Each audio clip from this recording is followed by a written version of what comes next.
All right. Good morning, good morning, good morning.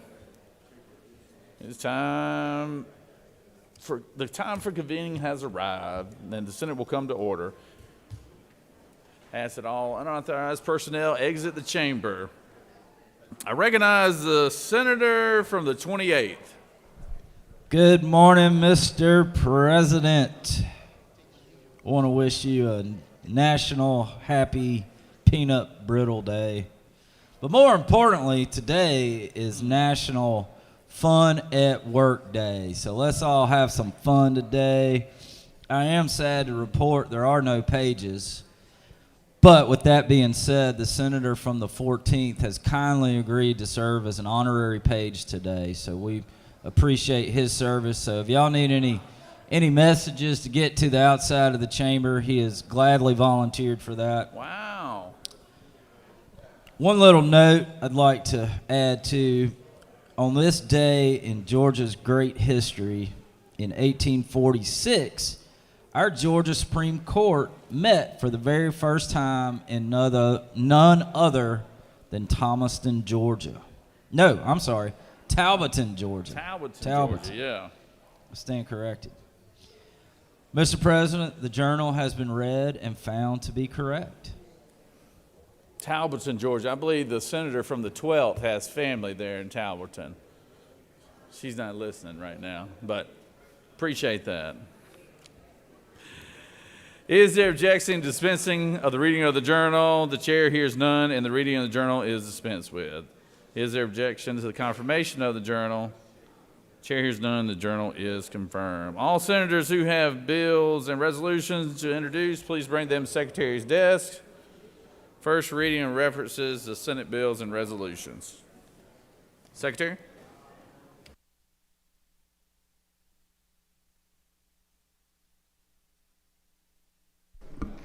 Senate Bill 397 by Senator Williams of the 25th and others, a bill to be entitled an act to amend an act to create a new charter for the city of Locust Grove, Georgia, and the county of Henry, approved.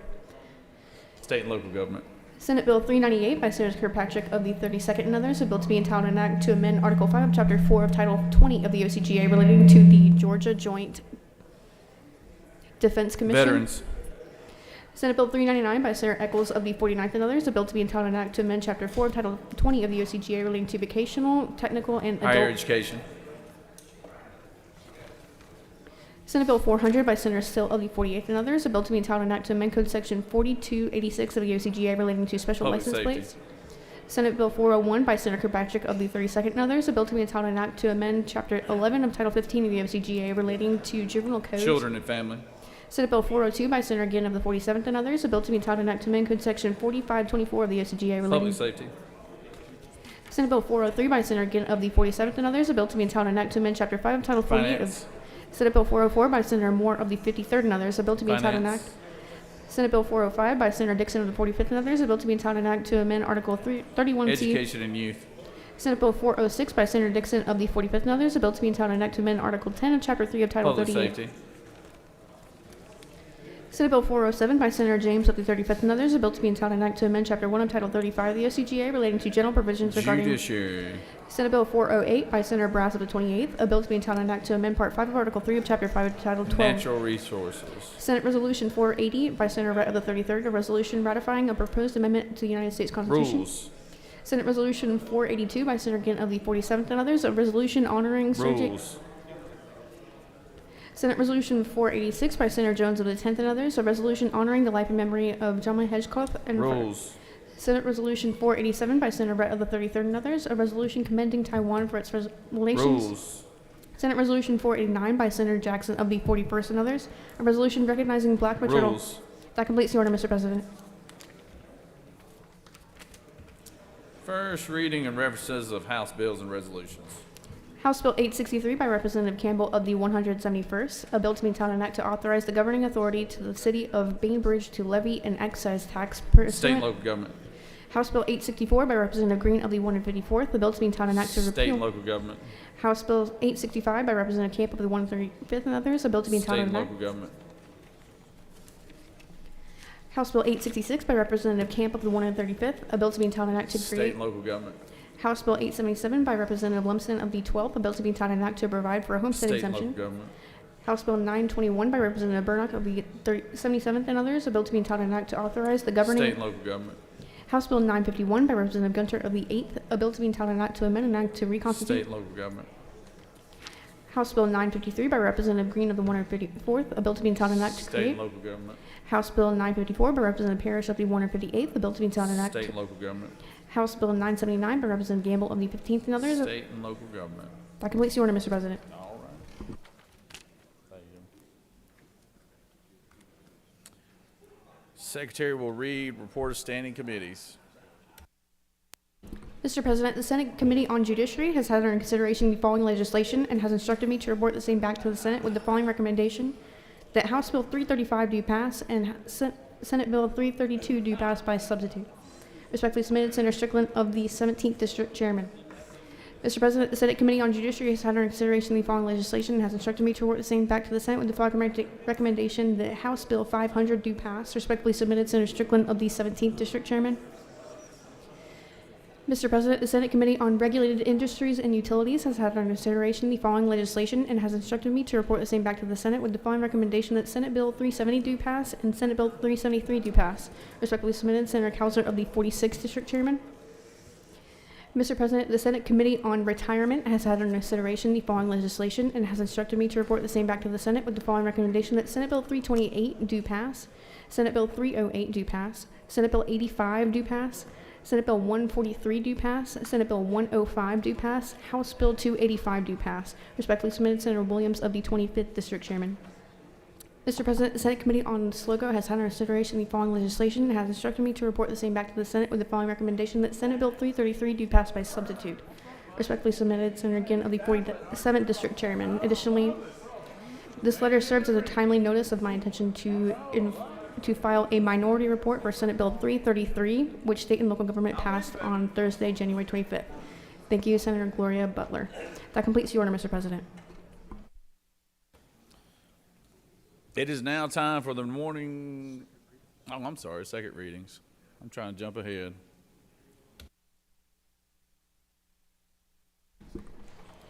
Senate Bill 189 by Senator Burns of the 23rd and others. Elections, text portions of ballots shall be counted for vote tabulation and recount purposes. Provide. Senate Bill 255 by Senator Payne of the 54th and others. Gambling provisions relative to dogfighting. Revise. Senate Bill 340 by Senator Kirkpatrick of the 32nd and others. Sales and use taxes, firearm safes, and firearm safety devices exempt.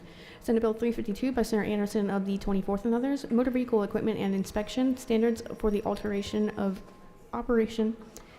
motor vehicles with modified suspension systems. Provide. Senate Bill 366 by Senator Huff-Settler of the 52nd and others. Tax Expenditures Transparency Act of 2024 enact. That completes the order, Mr. President. It's now time for the morning roll call. Are there any motions to excuse? Recognize the senator from the 33rd. Good morning, y'all. I ask for unanimous consent to excuse the following senators from the 41st, 35, 38, 34, and 36.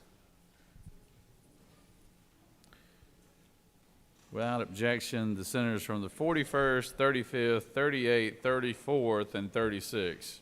Thank be you, Mr. excused. President. Any other motions to excuse? All right. Secretary will call the roll. Senators, signify your presence by voting the yay switch. Secretary, unlock the machine.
It is now time for the morning devotion. All senators, please take your seats and cease all conversation. I would ask the doorkeepers to secure the chamber at this time. I now recognize our good senator from the 45th to lead us in our Pledge of Allegiance and introduce our chaplain of the day. If you would stand as we pledge allegiance to the flag. I pledge allegiance to the flag of the United States of America, to the republic for which it stands, one nation, under God, indivisible, with liberty and justice for all. And now the Georgia flag. I pledge allegiance to the flag.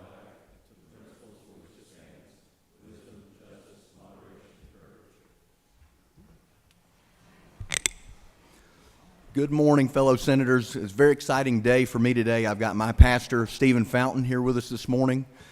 He is the lead pastor of First Baptist Buford, which he's been at since 2011. My family and I are new members of the church, so it's very exciting for me to have him here today. And it's actually the first time I've had a pastor come down and be the chaplain of the day. And it's actually Stephen's first time being here, so we've got something in common here today. So be kind to him as he comes up and gives you a message for today. But, it's exciting to see what's happening at First Baptist Buford, what the Lord's doing in our community. And one thing that Stephen and his leadership team, they don't believe of just, discipling within the four walls of the church. They believe getting out into the community and meeting folks and discipling to folks out in the community in our city of Buford is what the church's job is supposed to do. And our church is growing because of his leadership, and members within the church are doing the same and following his lead. And it's very exciting to see, what's happening in our church today. And where I met Stephen the first time was actually at a Little League football game where both of our daughters cheered. And we had a great conversation, and it started off, and at the time was looking for our new church home. But the conversation didn't go like it normally would go with a pastor asking you, what denomination you are, what church you're with. It was just wanted to know how I was, wanted to know about my family and what he could pray for me about. And it was a great conversation. But without further ado, Pastor Stephen Fountain. I'm honored to get to be here, and I am the least qualified of all pastors that you've probably ever had in this room, but I have been instructed by Senator Goodman to share with you that I am a child of the King, both the child of King Jesus, and my dad was an Elvis impersonator, and so he wanted me to share that. That took some of my time. I just want to share with you this morning that I pray for you.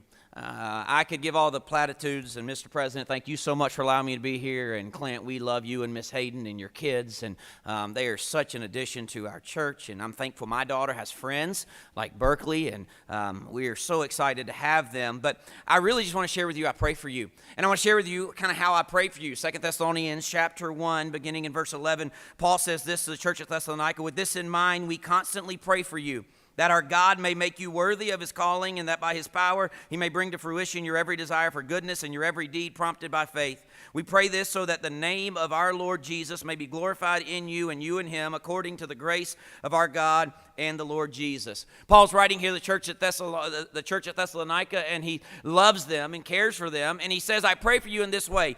Number one, we pray for your deliverance. Now you say, what deliverance do I need? Dylan Raiola, for you Georgia fans who might not like him right now, who was number one recruit in the country, who flipped from Georgia to Nebraska, was one of my guys. I chaplain Buford High School's football team, and Dylan loves Jesus, but he's a little charismatic, and if some of my charismatic brothers and sisters are in here, that is okay. But he began talking to me one day about deliverance and being delivered and all of these unique things, and I'm not talking about some spiritual experience. I'm talking about being delivered from the sin that entraps you and ensnares you, and that changes the actual structure and makeup of our mind and causes us to really have lapses in judgment sometimes when we're making decisions. That's not just true of those of you sitting here in the Senate. That's true of pastors. I pray that that sin that is in the darkest corners of your life that nobody knows about, that God would deliver you from that so that you can think clearly and serve the way God's called you to serve. He says, make you worthy of the calling he's given you. If you claim to be a follower of Christ Jesus, then you're not exempt from that.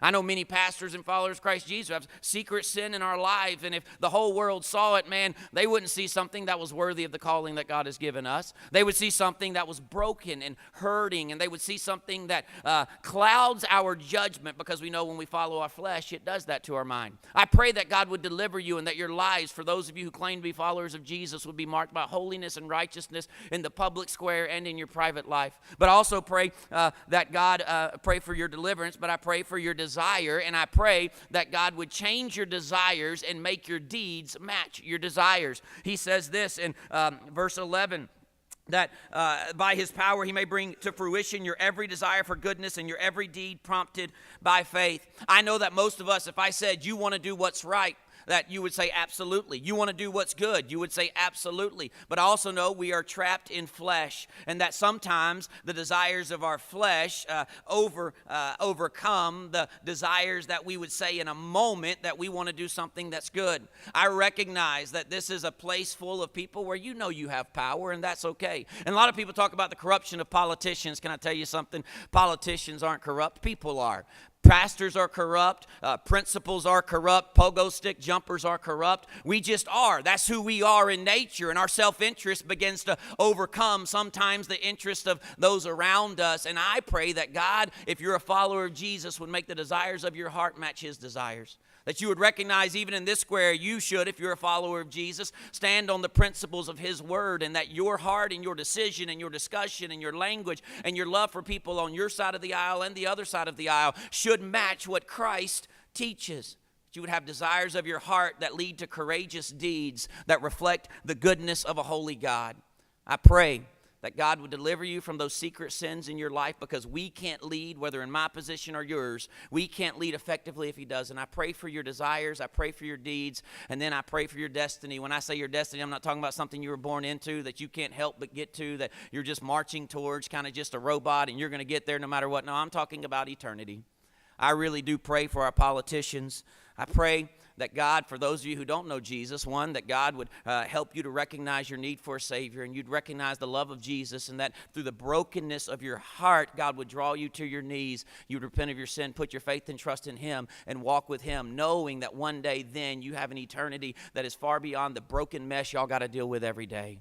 For those of you who are followers of Christ, as you debate in here and as you seek to serve your constituents and all the things you do, my prayer is that you would be able to do it with the confidence knowing that no matter how broken our government, our culture, whatever it may be, whether at this level or the national level, that if I'm a follower of Jesus, I've got an inheritance that's imperishable, that's undefiled, that fades not away, reserved in heaven for me, and one day I'll get to worship at the feet of Jesus, regardless of what happens here. So I pray that God would deliver us from that sin that entraps us. I pray for your deeds and for the desires of your heart to be made through the power of the Holy Spirit, if you know Jesus and walk with him, to be made to match his word. And I do pray that those who haven't trusted him, man, that you would align your heart with his and surrender to him, and those who have, that you would be able to look towards an eternity, a future at his feet. I want to say I love you and I thank you for the service that you give to our great state. And man, it's my honor to be here and to be just a small part of this morning. Let's pray together. God, I thank you for this day. I thank you so much. God, I thank you so much for those in this room, God, for their willingness to give to our state.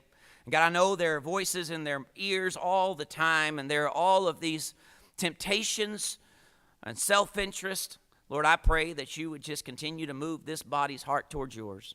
That those who are followers of Jesus recognize that your word is the ultimate truth, and every decision they make, every bill, every conversation should be founded upon it. And for those who don't know you, God, I pray that they would see the love of a holy God who sent his son to die for them. And God, that, Lord, you would just move their hearts towards yours. Lord, I pray for them. I pray that you would just give them wisdom. Lord, give them sound judgment. We love you so much. We praise you. In Jesus' name we pray. Amen.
Not only did the senator from the 45th have the pastor of the day, he's got his lovely wife here, Miss Hayden Dixon, here today. Let's give her a round of applause, Miss Hayden Dixon.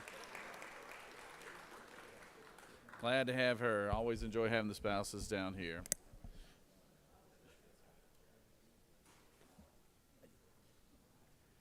It's now time to introduce our doctor of the day.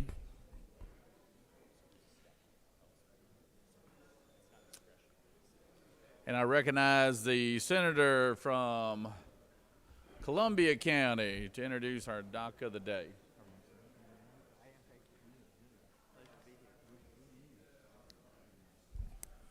Thank you, Mr. President. It gives me great honor to introduce the doctor today, Dr. Eric Lukowicz. He's an assistant professor at Augusta. He received his this is the only problem we got with him, though. Got a problem here. He received his degree from the University of South Carolina, and he's a Gamecock. That's the only problem we got with him.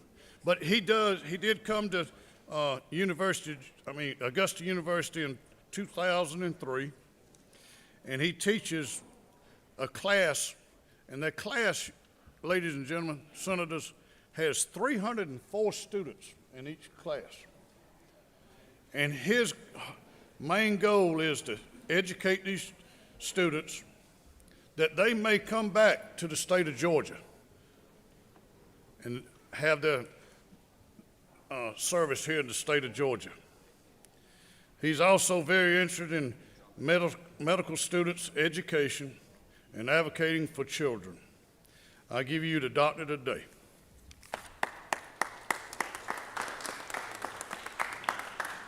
First time ever being here, too.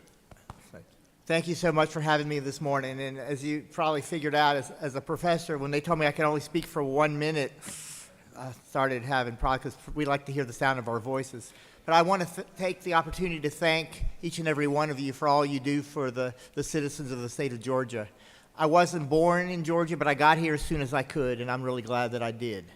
And as Senator Anderson stated, I am a staunch advocate of children's mental health, and I hope that you will keep us in your thoughts as we go forward. Thank you.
Senator from 33rd, for what purpose do you rise?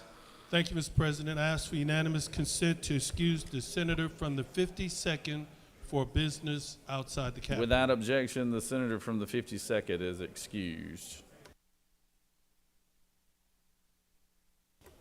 Are there any unanimous consents? Hearing none. Does any senator wish to rise on a point of personal privilege? Recognize the senator from the 42nd.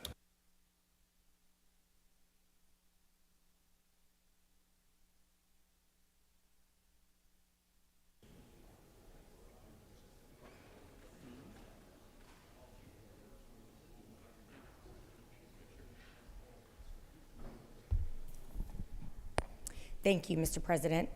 Colleagues, I rise today during the 6th National Gun Violence Survivors Week to recognize and honor the loss of Amy Wald St. Pierre and the multitude of survivors left to carry on without her.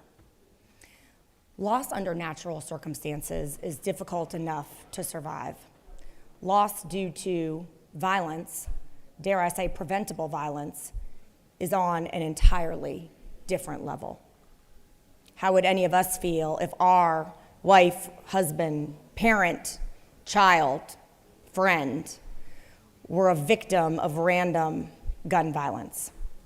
Gun violence that we must recognize as pervasive so that we may address it.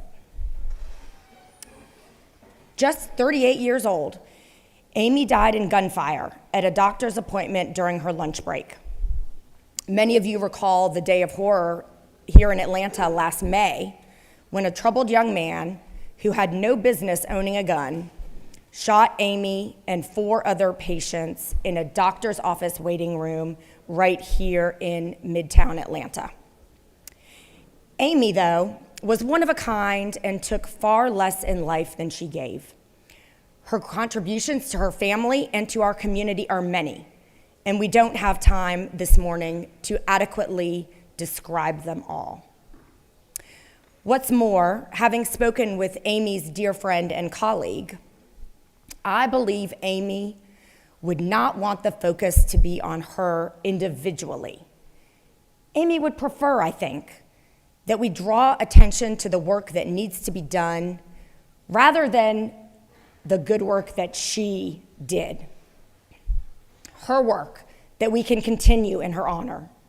Her voice that we can amplify in her absence. Survivors are tasked with surviving, and sometimes that is all loved ones left behind can do. Amy's parents, husband, and children face a lifetime of unimaginable grief in their loss. I know that they are watching today, that many of them are here today, and I hope that they feel the love and sympathy that we offer them. Let's talk more about surviving the tragic loss of Amy. To communicate what Georgia lost with her death, I can't say it any better than what was written in her obituary. Amy dedicated her life to making the world a better place. She believed that everyone deserved the opportunities that she had been afforded in life. Most importantly, a safe living environment and access to a good education. She deeply felt an obligation to society to do her part and was an incredibly generous giver. Amy had many causes and organizations she donated her time and money to, all rooted in her commitment to be of service in this world. Professionally, Amy worked at the CDC on a program to prevent maternal mortality. Amy's death has left a hole in many hearts and throughout our community. Each of us, and especially those of us in leadership positions as elected officials in this body, must give voice to the legacy of the important works that people like Amy dedicated their time, treasure, and passion to. Each of us is left to survive Amy's death, because without her here, who will do the work that she so diligently and fiercely dedicated herself to? I am pleased to see so many survivors in the gallery today. Some knew Amy well, while others did not.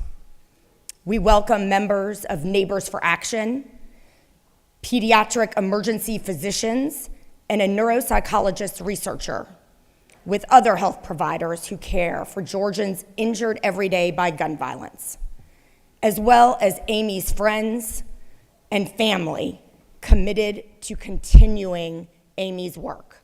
Please stand to be recognized.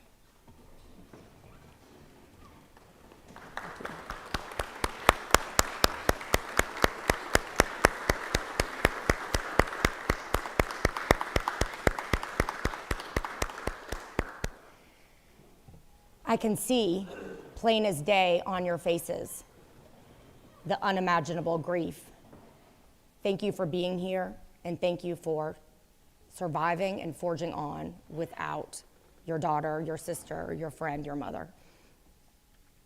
Thank you for carrying Amy's legacy forward to make the world a better place, where we are safer from pervasive gun violence, where those suffering from mental illness have access to the health care and support they need, where maternal health is valued enough to reverse the rising trend of pregnancy-related death in Georgia and around the world, and where going to a routine doctor's appointment does not mean the risk of relinquishing your right to life. I would like to ask for a moment of silence and reflection in Amy Wald St. Pierre's memory and in honor of all of those who are surviving her loss. Senators, ask for a moment of silence.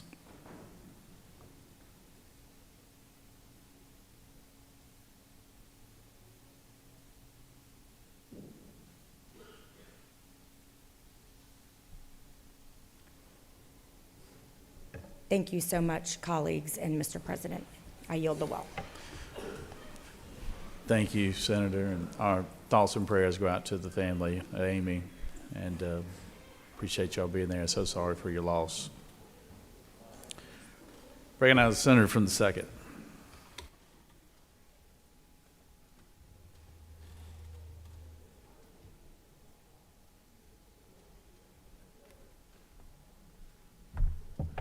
Thank you, Mr. President. This morning, colleagues, I rise to ask our colleagues across the hall to move SB 157. That bill deals with occupational licenses carried by the senator from the 17th. I have many constituents who have been convicted of drug charges that are trying to get a journeyman plumber's license right now. And he can't get one because of a drug conviction from the early 90s. I've got another constituent, and we've tried every way, up and down, backwards and forward. And the only thing it comes back to is SB 157 would allow for those individuals that have convictions not related to the license they hold to be given a license. I think we can all agree that sometimes you can make a mistake, but if you change your career and we're going to be the #1 state to do business, we shouldn't stop somebody from having a plumbing business because they can't get a license. I think our colleagues across the hall, I would strongly encourage them to move this bill so that the constituents in my district that work hard, that want to get a license, that want to improve their quality of life, can get their journeyman, can get their plumber's license, can get their electrician's license, whatever that license may be, and take the handicap off. So, Mr. President, I hope that you can call the folks across the hall and encourage them to move SB 157 so that we can get hardworking Georgians the licenses they need so that they can continue to work hard and provide for their families. And with that, Mr. President, I yield the well.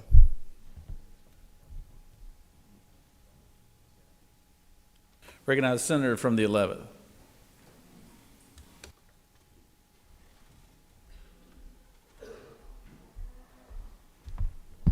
Thank you, Mr. President. I just need the record to show that I love my wife and I want to wish her a happy anniversary.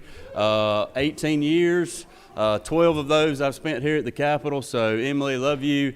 Thank you for what you do for our family and the girls back home and our farm. And I'll see you tonight. Thank you. Bye.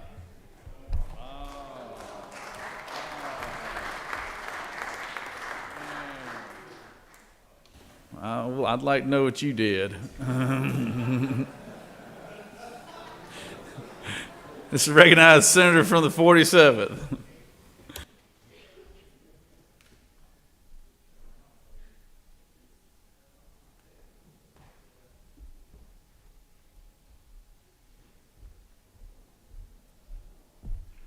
Thank you, Mr. President. Good morning, happy Friday. Said I'm sorry for my brother Watson over here, what he may have done to get in trouble, but he's out now, so it's good for you, Brother Watson. Wouldn't say that without being the senator from the 11th. Look, yesterday was a really intense day. We had a lot of things going on. On your desk yesterday, y'all probably saw the Citizens or Cities United flyer that was on there reminding you of the breakfast. in Georgia, you know, I think everybody here recognizes we got a hell of a lot of cities, and we're working on creating one more down in Slogo yesterday in committee.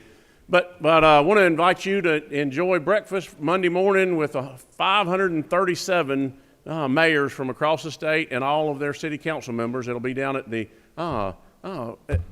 hotel at the Atlanta Hilton, said the bright and early Monday. But if you haven't had a chance to meet with your locals yet, please do. That's one of our things. We have partnerships between the cities, the counties, the state, and the federal government, and we're right here in the middle. So I hope you'll enjoy breakfast with them on Monday. Thank you very much. Thank you, Senator. Recognize Senator from the 28th.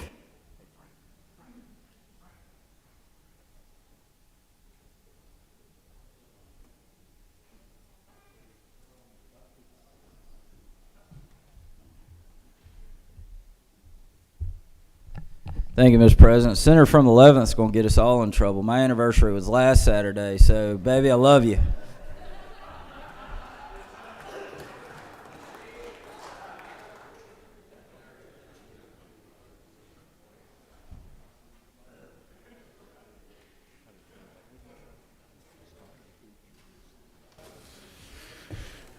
I didn't hear that, but I bet it was colorful, I bet. Are there any other points of personal privilege? Chair hears none. Are there any motions to withdraw or commit? You have before you a consent calendar of privilege resolutions. Does any senator wish to remove a resolution from the consent calendar? Is there objection to the adoption of the resolution on the consent calendar? Chair hears none. The resolution on the consent calendar is adopted.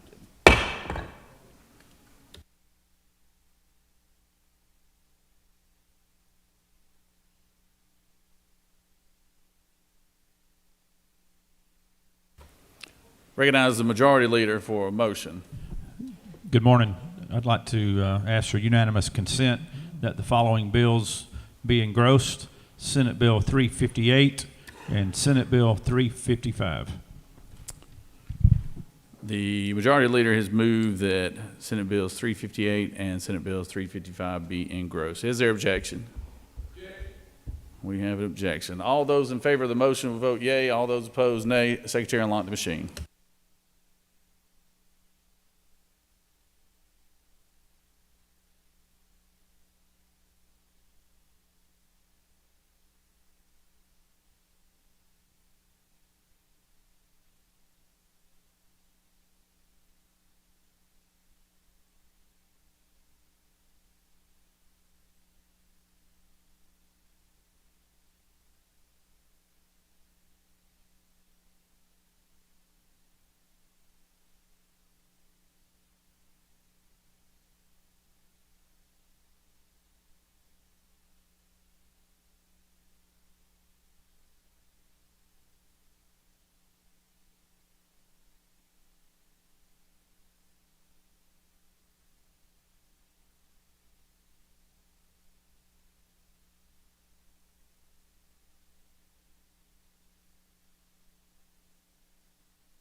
On the passage of the motion, the yeas are 29, the nays are 18, and the motion has prevailed.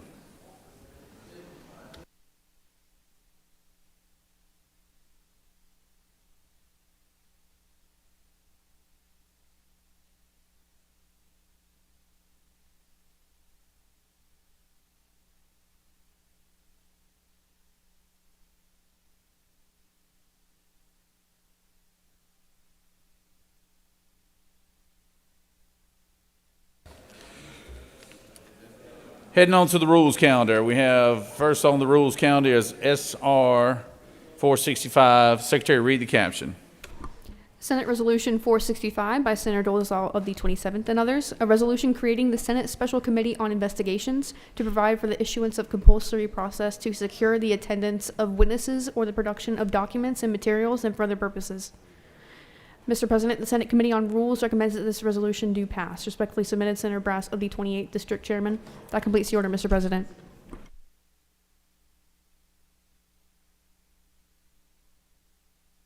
Recognize the senator from the 27th to speak to the resolution.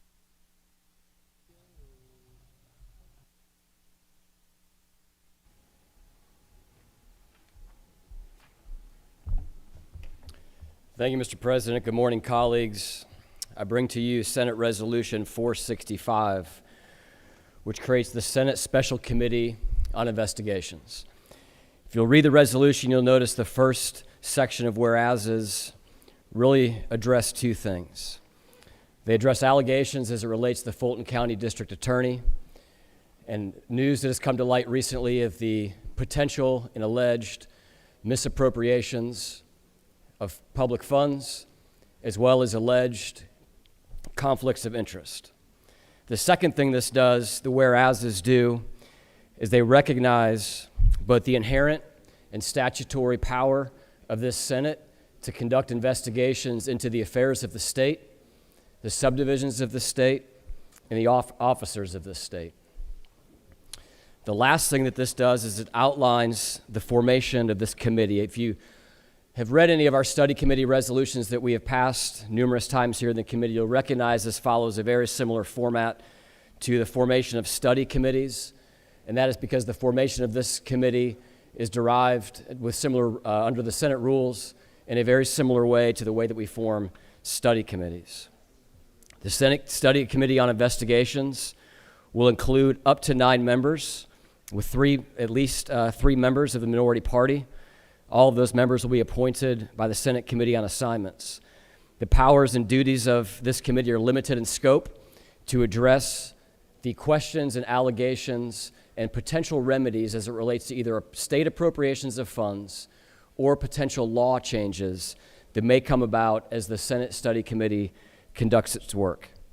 At the end of the study committee, they will produce a report, the Committee on Investigations, very similar to a study committee. They will produce a report that will recommend any changes to either legislation or appropriations that they may find appropriate based on the fact pattern in this case.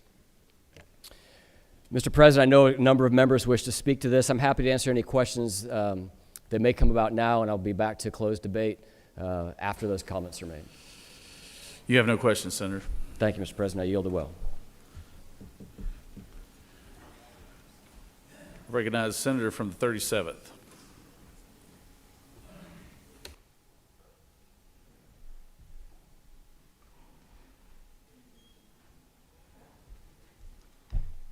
Thank you, Mr. President. Ladies and gentlemen of the Senate, I won't speak long today on this, but I will say generally, without even respect to the specific subject matter, which I think is appropriate that we investigate, the broader question of this body providing oversight to the actions of the executive branch through these kinds of powers, I think is appropriate.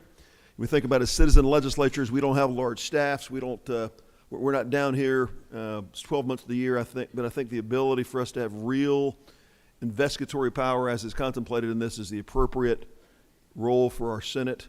Our citizens expect us to have these powers, use them, and play an appropriate oversight role across the spectrum of issues. So I appreciate the gentleman's bringing this resolution, and I commend it to your support.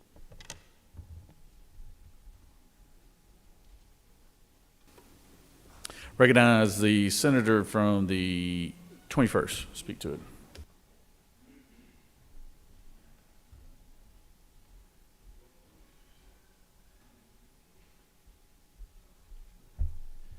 Thank you, Mr. President. I want to thank the senator from the 27th for introducing this resolution.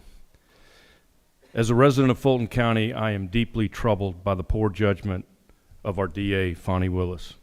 And I would submit to you, as all Georgians should be, deeply troubled by her actions. As details continue to surface on a daily basis, it becomes more and more clear this was prosecution for personal profit. There's an old saying in politics, follow the money. Or as my good friend from the 26th, the good senator from Macon says, it's all about the money. Ms. Willis hired her longtime romantic partner to prosecute this case, who had never prosecuted a felony, the day after he files for divorce. That is when I believe the prosecution for personal profit scheme begins. The special grand jury was impaneled, and it goes on for 9 months. so Mr. Wade can bill hours. Then the regular grand jury's impaneled, and it goes on for 4 months so Mr. Wade can continue to bill hours. To date, folks, $654,000 of taxpayer money has been spent on this. In court filings in Mr. Wade's divorce case, the public has been made aware of credit card transactions that shows trips to Napa Valley, Miami, and the Caribbean cruise. As you peel the onion back, more details of mismanagement and poor judgment continue to surface. It is my hope that this investigative committee will use its subpoena power and subpoena witnesses and records to explore if state funds were spent on these lavish trips and fine dining dinners. Did security detail travel on these trips, and who paid for their expenses? Did Ms. Willis break any ethics laws by not disclosing any gifts she received? I believe this scheme, prosecution for personal profit, was a fraud against the court, and it was a fraud against you as a Georgia taxpayer.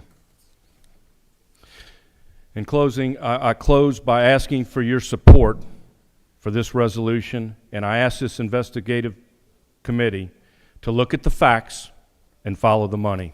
Mr. President, I yield the well. Recognize the senator from the 14th.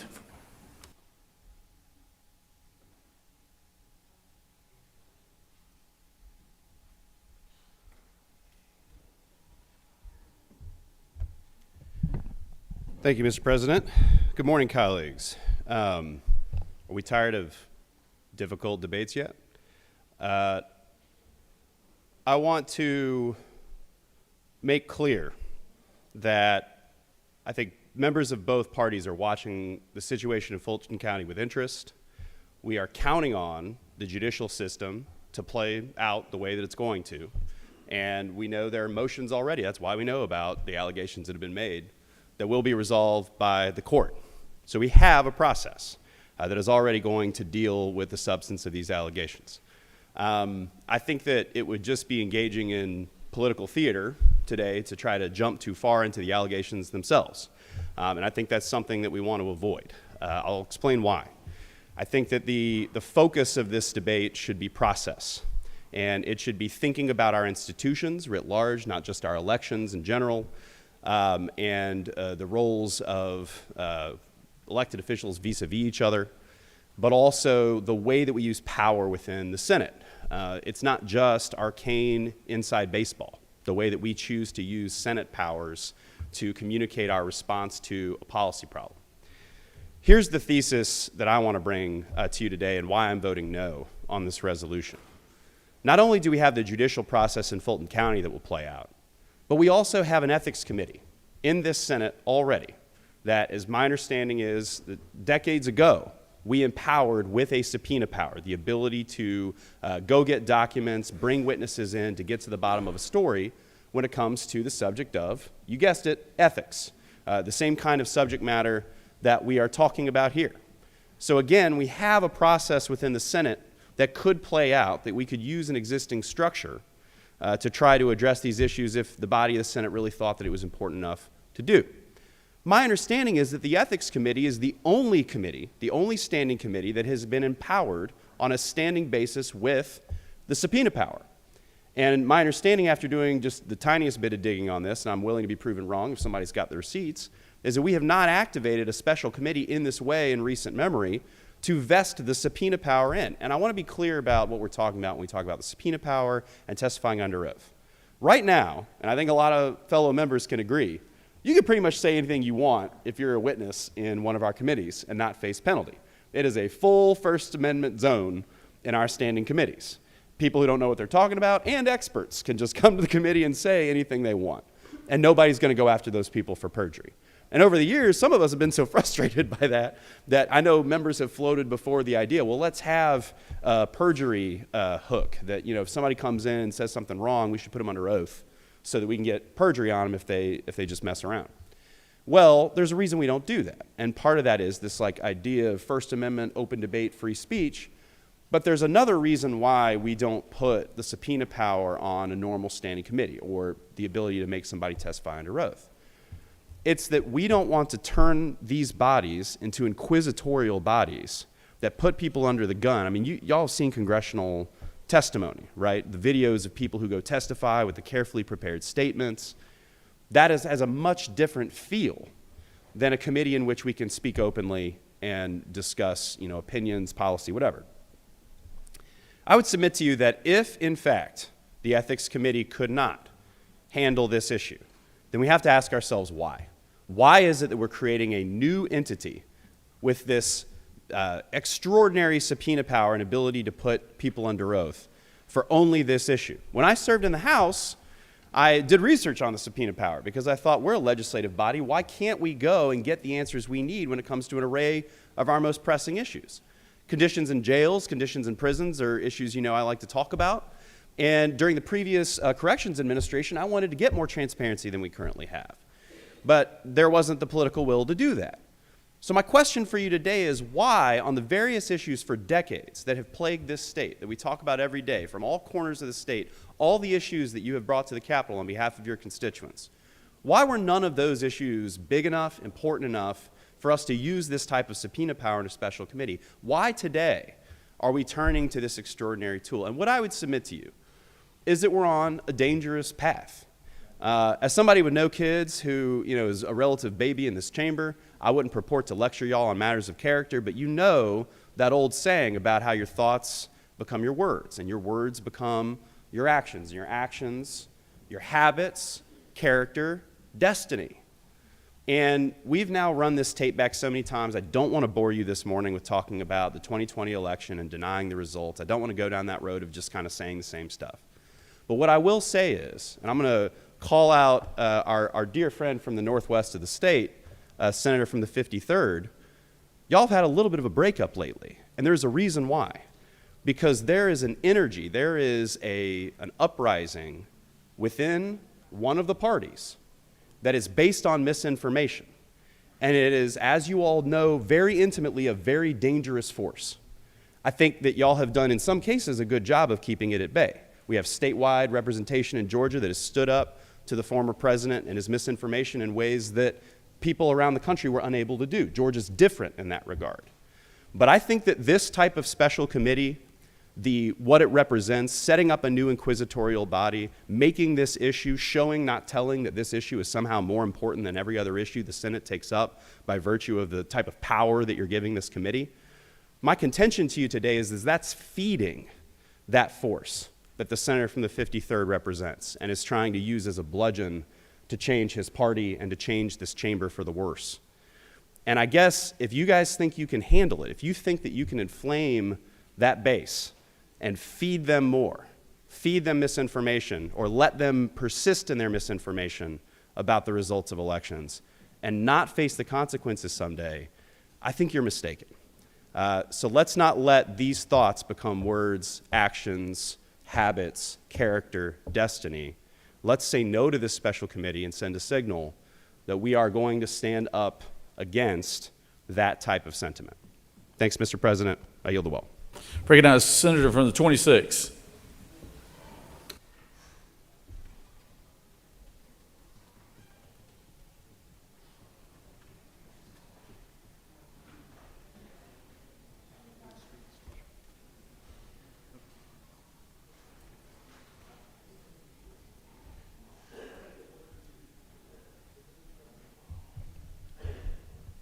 Thank you, Governor. You know, it's amazing how we decide we're going to get into bedroom politics. It's amazing. You want a special committee. Where was the special committee when the ex-president called the Secretary of State and told him to find me 11,000 votes? You didn't have a committee to investigate that. All we've heard is allegations. And most of it comes from an ex-wife who mad and want to get some money.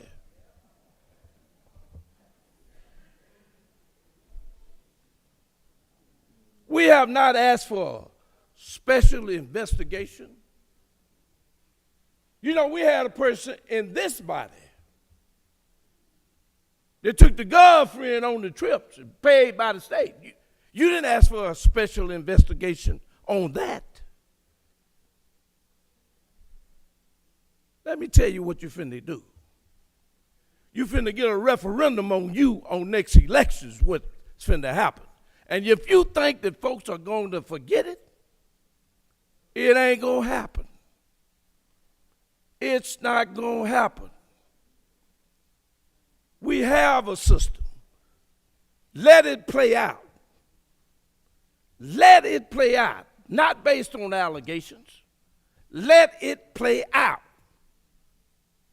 We've got a system to deal with it. But here we are. Bedroom politics. Allegations about somebody going somewhere, sleeping with somebody.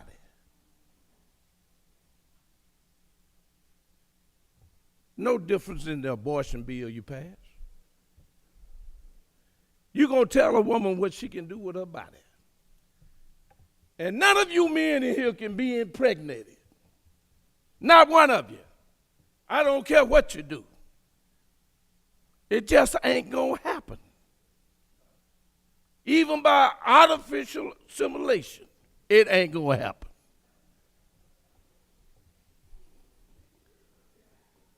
But what you need to do, you need to think about this state. We're going to talk about a special investigation on this. But what about health care in the state of Georgia to over 500,000 folks who got no insurance? You not answer that. And most of you represent rural areas. So are you telling me that their health care depends on what zip code they live in? You refuse Medicaid expansion. We don't have enough money in the state. And there's a program that we participate in, and everybody using our money but us. But us. And then you got a CON. Maybe it has run its course. You get a rural hospital, and you got an OBGYN. They want to set up an office and bring a pediatrician in so they can see about the kids they deliver. And you got to have a CON. You hadn't talked about that. Something that means something to the folks that you represent. And a lot of you in here are rural legislators. I'm one now. I used to be an urban legislator. I did not know about the health outcomes in rural Georgia. See, you don't grow no pine trees in Atlanta. You don't have any hog farms in Atlanta. You don't have any cattle farms in Atlanta. But people choose to live where they live. But yet, their health is dependent upon what their zip code is. Those are the problems that we need to tackle for the Georgians that we represent. But no, we want to go to the bedroom. Well, I'm telling you the truth. Y'all amaze me. You really amaze me. You are talking about partisan politics. That's all you're talking about. Here's a man that led an insurrection, and you don't want to talk about it. Here's a man that violated the United States Constitution that he swore that he would uphold. Here's a man that took secret documents that he never should have had. And then you want to talk about the president's son. We all have kids, and our kids sometimes don't do what they ought to do.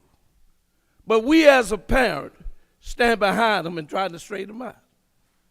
But you ain't said nothing about Jared Kushner, who was part of the administration, who got a $3 billion loan from the Prince of Saudi. Y'all ain't talked about that. How did he get it? He didn't get it because he was just a regular businessman.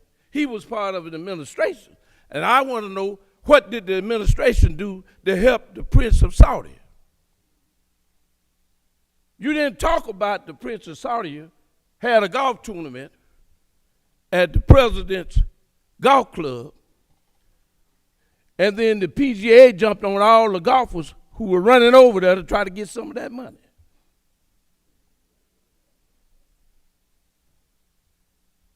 Let us understand one thing. Be you Democrat or Republican, you are sent here for a reason. And that reason is to try to help the folks that you represent, no matter what their income is. We got rural hospitals about to close. We don't have enough money to keep them open. Don't have enough money to keep them open. But yet we can find other things because it's in the news media. Let me say this. You can't help him. He will lie in front of anybody. He's on trial for rape. And the lady gonna get some more money because he keep tweeting.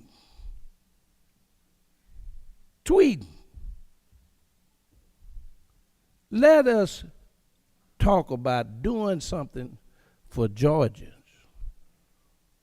Let's investigate why our health outcomes are so bad in rural Georgia. Let's investigate that. Let's investigate why CON is an obstacle for rural Georgia. Ladies and gentlemen, I submit to you, we've got better things to do.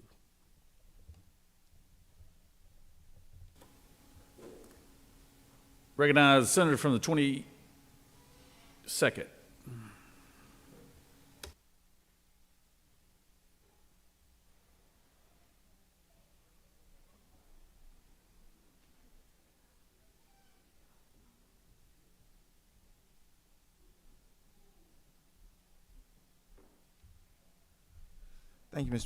Thank you, Mr. President. Just to look at a couple of issues that have been discussed. One being, should we even call this particular committee? But also some of the issues been discussed as far as what creates a conflict. And it's already pretty much laid out in the law that nothing that's been discussed in the media, et cetera, even creates a conflict of interest or even creates a legal impropriety as such. Conflicts of interest in Georgia, we're talking about from case law, et cetera. One, for a prosecutor, number one, previous representation of a client, you don't have that here. Prosecution of a fact witness against this client, you don't have that here. Prosecutorial relationship with the victim, you do not have that here. Special prosecutors who are paid on a contingency basis, that's the key. On a contingency basis is illegal in Georgia. In fact, paying on a salary and hourly rate is perfectly fine. In fact, you can actually go to the website which talks about special attorney generals. There are 18 special attorney generals in Georgia today that are charging $250 an hour. That is basically the going rate that is there. And then finally, when there's a question that the prosecutor's motives are to seek a conviction and not to seek justice. Case law has already talked about the fact that if you have a relationship, marital relationship actually is permissible. Actual marital relationship is permissible even if you're on the other side. Case law has already said that. Even if you're husband and wife and one's representing the defendant, one's representing the plaintiff, or one represents the state, one represents the defendant, it's actually been ruled that that is actually permissible. Probably not advisable, but the courts have used it to be permissible, saying that a person's professional conduct would trump any type of personal relationship. And so certainly if you had this kind of conduct where persons are on the same side, they're both trying to seek conviction, the court would not hold that. So that's kind of like the black letter law of all this. But I did want to mention something a little bit deeper, and that is to talk about the double standard that I see. And the senator from 26 talked about it a little bit, but I want to talk about one that we could have really had an opportunity to investigate, and we didn't. We did pass a good bill out of it, but we didn't investigate something, which was important. And that was when we did with the Ahmaud Arbery situation. We had an opportunity to go and say, let's call a special committee, study committee, to find out how district attorneys are handling cases when they're actually being recused. They recuse themselves from a case, but still interjecting themselves within a case. How does that happen? How does it happen that district attorneys are actually taking sides on a particular case, actually trying to influence the way a prosecution will actually happen, even though they've actually recused themselves from the case? In that particular case, you had a district attorney who wrote a letter to the chief of police who said, I'm getting out of the case. But here's my parting remarks for that. He tells the chief of police that he understands that there's immediate pressure on his department to issue, quote unquote, an arrest. This is an obvious way of saying, I know the heat is on you to do something on this quote unquote arrest. I know that you really don't want to do it, and now I'm about to give you some backup not to do it. The letter goes on to say that the defendants were in hot pursuit, as if they're police officers. They weren't police officers, they were individuals. But he writes hot pursuit. That is on purpose to also give them the impetus to officers that are like police officers. And the intent was to stop this criminal. There was no justification for that. Obviously, Ahmaud Arbery hadn't been determined to be any type of criminal. This is in his letter to the chief of police, obviously trying to dictate how this case is going to go. And of course he did if the video never came out. Calling the victim in the case a criminal, calling the persons who are pursuing him with a shotgun in a truck and hot pursuit as though they're police officers. He cites the citizen's arrest statute, but completely on purpose misuses that statute because he talks about actually being able to use deadly force, but never once says that you can't use deadly force unless you're faced with deadly force. He just cites the statute, but doesn't explain, well, you know you can't use deadly force unless you're faced with deadly force. He wasn't faced with deadly force. The guy's running unarmed, and people chase him in a truck, which is deadly force, and with a shotgun. Obviously trying to influence how this is going to go. He then says the video shows a fight by someone trying to take a shotgun. That's what you saw. Someone trying to take a shotgun. He then goes on and says things were not in the video and would not even be determined to be evidence. Arbery's mental health needs and prior convictions actually shows why he probably acted the way he did. So basically call him the crazy black man. That's what we could have looked at and said, how in the heck is somebody who's recusing himself actually writing a letter to the doggone chief of police actually trying to influence how this case goes? And there's no doubt he's trying to influence how this case goes because he's using dog whistle terms, hot pursuit, giving them as though they're police officers. He's calling Arbery already a criminal. He's saying he has mental health problems. How is he able to do that? And does this strike to a larger problem that maybe our district attorneys are running around actually not looking at the evidence the way they should? That would have been an interesting study committee to have. Because how many persons have told you that they have been railroaded by district attorneys? How many persons have told you, come to the bodies like this and say that the evidence was not clear and district attorneys didn't look at the evidence, they looked at race or class or sex? How many persons have said that? And here you had an obvious example where that took place. And was any special committee called for that? Absolutely not. So that's why I stand in opposition to this. Number one, the black letter law says it's utterly ridiculous. And then number two, we have opportunities and we didn't take them up on it. And if you believe for 1 minute that this DA is able to bully and do all these things to a proposed billionaire and a former president, then maybe that'll give you some pause to think about the fact that many people have come in front of this body and others and said, hey, we've been treated wrongly by district attorneys or solicitors, and I used to be a solicitor. But I'm just making the point. You ignore that. But a billionaire and a former president, you actually believe him when he says I'm being railroaded. But a person as a public defender and can barely meet ends meet, you say, oh, that's just justice, truth, justice, the American way. So I say this. We should be deeply concerned with the black letter law says is not an issue. But we're not deeply concerned when a DA who says he recuses himself actually tries to influence a case and did influence a case, and unless that video came out, murderers, and that's not hyperbole because they were found guilty of murder, murderers would have been let off because of that letter. So there's no deeply concern for that, only for this foolishness. And quite frankly, guys, I don't know why you're feeling this dude like this. Most of you are one press conference away from the other night where he emasculated that doggone state U.S. senator on TV. I would leave it alone. Enough is enough. I would leave it alone. I yield the will. Okay, we've got an amendment that's on your desk right now. Secretary, read the amendment. Mr. President, Senator Dolezal, the 27th, and Senator Gucci, the 51st, offer the First Amendment to Senate Resolution 465 by striking 451719 on line 50 and replacing it with 451519. Mr. President, that completes the order. I recognize the senator from the 28th to speak to the measure, speak to the bill.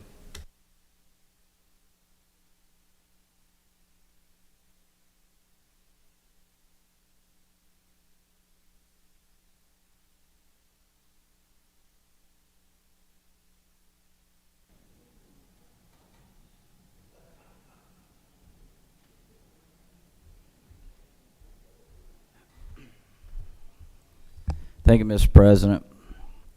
You know, I rise today, and I wasn't really planning on being down here, but, you know, I just heard the senator from the 14th make a comment that anyone can make a false statement to this committee that we're going to form, and there's no repercussions. And yet the basis for the DA's investigation begins with her number one indictment in this case, and it's making false statements to a Senate body, to the legislature. Number two is about making false statements to elected officials and higher, whatever she called them. So there is a precedent for prosecuting false statements made in front of a Senate committee. But herein lies the problem. The Fulton DA's pursuit of lies starts and stops with that case. With her erroneous case, it stops. Because that office, it never pressed charges when election deniers from 2018, the governor's race, lied in committee, stood before this body and lied to us about the results of that election. But we don't want to talk about that. Shoot, I heard a member of this body come down here yesterday and lie about a bill that does not even exist. We don't have a bill about white children and saying that teachers can't teach about slavery. That bill does not exist. And she sat here and lied about that yesterday and then ran out on her constituents when they needed her vote. But I don't think we're going to see a prosecution on that. But guess what? This has nothing to do with any of that. This has to do with following state funds. We want to know where our money is going. We are responsible for that. We swore to the Constitution we are going to protect that. We swore to our people we are going to protect that. We want to know where is our money going, and that's what this does. I yield the will. Senator has yielded.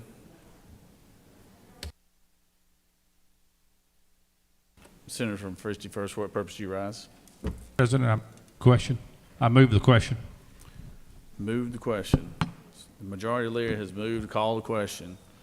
Is there objection? All right. We'll just go ahead and put it on the board. All those in favor of the motion will vote yea. All those opposed, nay.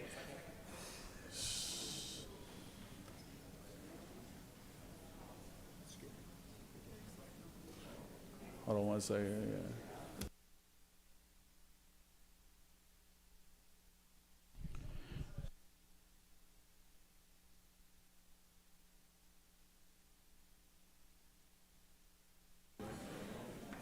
Recognize the senator from the 51st again.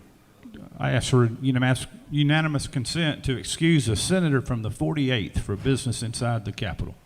Without objection, the senator from the 48th is excused. So the question is on the majority leader making the motion to call the question, and then senator from the author of the bill will have an opportunity to close debate once the question is called. All those in favor of the majority leader's motion will vote yea. All opposed, nay. Secretary, unlock machine.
On the motion, the yeas are 30 and the nays are 19. This motion has prevailed, and the previous question is ordered. I recognize the senator from the 27th, the author of the bill, to close debate and speak to your amendment, too. Colleagues, I will be brief. I know we have other items on the agenda. I did want to take a couple of minutes and respond to some things that were mentioned in debate this morning. First of all, in response to the senator from the 26th, I actually agree with a lot of what he said. First and foremost, I agree that men can't get pregnant. Secondly, I agree that we should look into certificate of need. This body passed a bill to address certificate of need in rural health care last year, I believe, with your support. I then chaired a committee where we toured the state to look into rural health care and really all of certificate of need. And will support any measure, Senator, that you bring forward as it relates to a repeal of certificate of need. I want to talk about what this bill is not about. This bill is not about whether men can get pregnant. This bill is not about rural health care. It's just a resolution. This resolution is not about a president's son doing this or a president's son doing that. This bill is not about Saudi Arabia. This resolution is about an officer of the state of Georgia within a subdivision of the state of Georgia and how they are using state funds. This falls squarely within what we should be talking about and what we should be addressing. I know that the senator from the 14th mentioned we have a process to look through this and that will play itself out. Each one of us will vote on a budget twice, at least twice, in the coming 30 days. It is incumbent upon us to know if we need to adjust that budget based on what we may learn in the process of this committee doing its work. The senator from the 22nd went through a list of conflicts and I believe intimated that there may not be a conflict here. Well, officers in Fulton County, very similar to us, we have our personal financial disclosure statement. They have an income and financial disclosure statement that requires them to list gifts and favors from prohibited sources of $100 or more. What is a prohibited source? It's things like family members, business partners, but it's also those who are seeking to do or are doing business with the county. Why does the county ask for that to be disclosed if such gifts or financial interests may not be a conflict? I think everyone that I've read in the paper that has talked about what has been alleged has said that if this is true, it is a conflict. So if that conflict exists and if state monies are being used, is that of no interest to this body? I think it is. It was asked why we don't form committees for this or that, or why we didn't do something 2 or 3 years ago. I guess it's because you didn't introduce a resolution. I guess it's because you didn't go to Ledge Council and ask the questions that I asked of, hey, I have a concern. What authority do we have? If you would have done that, you would have probably realized that in February of 2016, Legislative Council produced a document on legislative investigations, administrations of oaths to witnesses, and issuances of subpoenas. You probably would have discovered in that process that the Senate has, according to Legislative Council, inherent subpoena power, powers to investigate, walks through the process of following the carefully crafting of a resolution in the way that we did here. Ladies and gentlemen, this is part of doing our job. Let's see where the facts take us. Let's do our work. I ask for your favorable consideration as I finally mention the amendment that is on your desk. It corrects a scrivener's error referencing OCGA, what should be OCGA 4515-19 and OCGA 4515-17. What are those two pieces of code? They authorize the Attorney General in 1517 to institute and conduct investigations at any time into affairs of the state.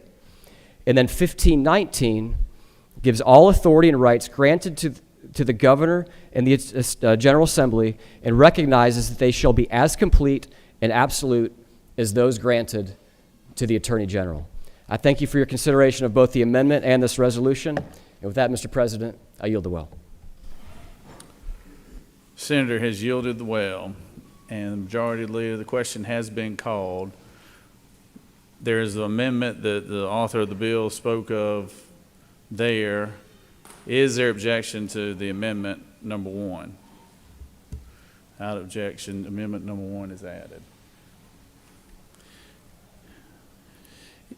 The question is on, is there objection to agreeing to a report of the committee which is favorable to the adoption of the resolution? Chair hears none. The report of the committee is agreed to. Is there objection to the main question being ordered? Chair hears none. The main question is ordered. Question is on the adoption of the resolution as amended. All those in favor of the resolution will vote yea. Opposed, nay. Secretary will allot the machine.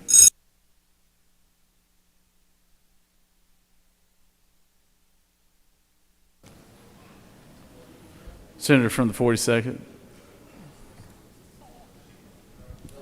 For what purpose do you rise? Isn't it true, Mr. President, that there were a number of us that wished to be heard on this last piece of legislation and were unable to do so? I find that, in a parliamentary sense, outside the normal decorum of this chamber. Isn't that true?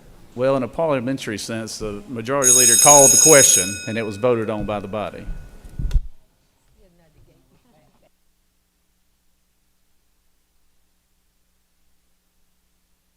Huh?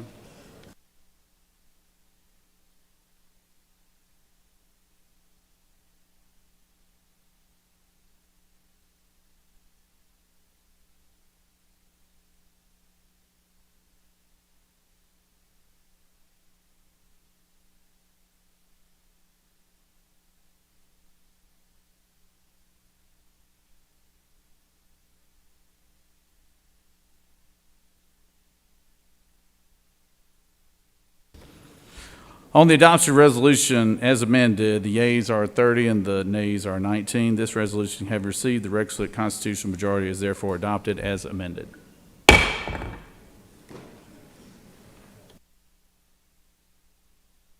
Moving on, SB 358. Secretary, read the caption.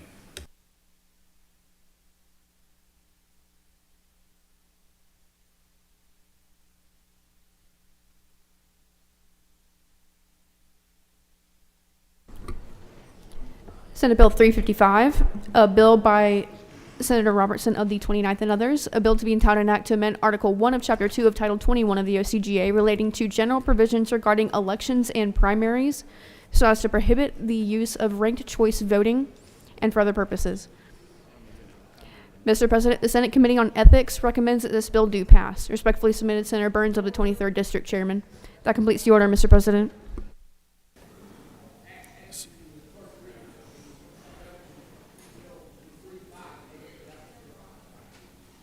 Secretary, read the caption again. It's Senate Bill 358.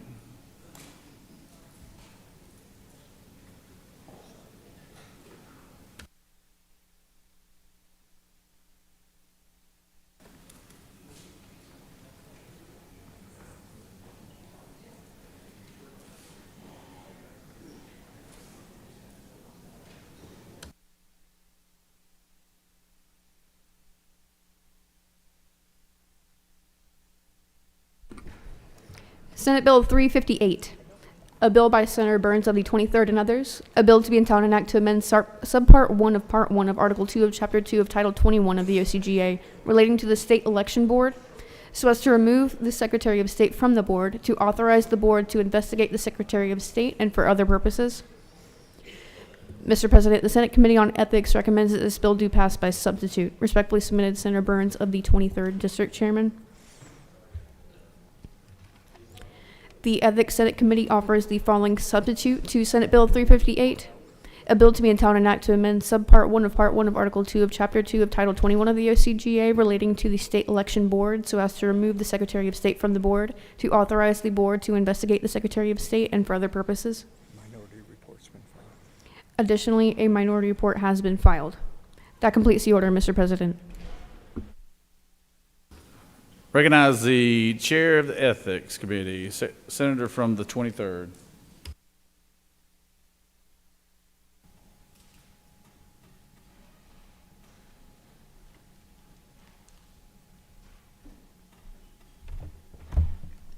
Good morning, colleagues. In the famous words of Paul Harvey, hello, America, it's Friday. And I have a bill that I'd like to share with you, SB 358. Really a pretty straightforward bill that would vest certain powers with the State Election Board. But let me quickly review how we got to this point today. On December the 19th, the State Election Board had one of their regular monthly meetings, and there was a question of jurisdiction of whether or not the State Election Board could evaluate a particular allegation. The board at that time on the 19th of December tied in their vote 2-2 and chose to not take up the matter. Subsequently, the entire board voted unanimously to send this letter to the Speaker of the House and the Lieutenant Governor. I'd like to read just an excerpt for you. At its December 19, 2023 hearing of the State Election Board, split on a legal question as to whether or not it has jurisdiction over the Office of the Secretary of State regarding these requests to investigations filed by private individuals. Due to the ambiguity and uncertainty existing under current law, the State Election Board unanimously requests the General Assembly to clarify whether it has jurisdiction to hear complaints from private individuals and entities regarding the Secretary of State and their employees. So that was on January the 11th. We had already reviewed the State Election Board meeting of December the 19th and had crafted legislation to clarify the jurisdiction of the State Election Board. So on January the 12th, prompted by the request from the State Election Board, I submitted SB 358. That was on January the 12th. That was the end of the first week of session. We had budget week.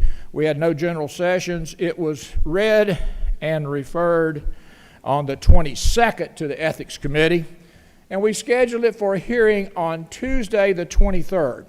Late in the day on Tuesday the 23rd, we received a letter from the Secretary of State's counsel challenging the constitutionality of SB 358. I have a copy of that, and I'm happy to share it with you. It notates that the Constitution gives the Secretary certain authorities over elections, which it does. We certainly concede that. The most important of which is to receive and clarify election results. Again, we concur. This is a copy of the Georgia Constitution. And by the way, all of you know I am not an attorney. That's not a bad thing. So I am not a constitutional scholar.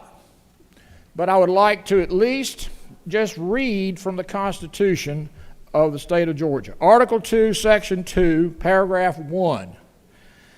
Procedures to provide by law, to be provided by law. The General Assembly shall provide by law for a method of appeal from the decision to allow or refuse to allow any person or to register or vote, and shall provide by law for a procedure whereby this is the important part, returns of all elections by the people shall be made to the Secretary of State.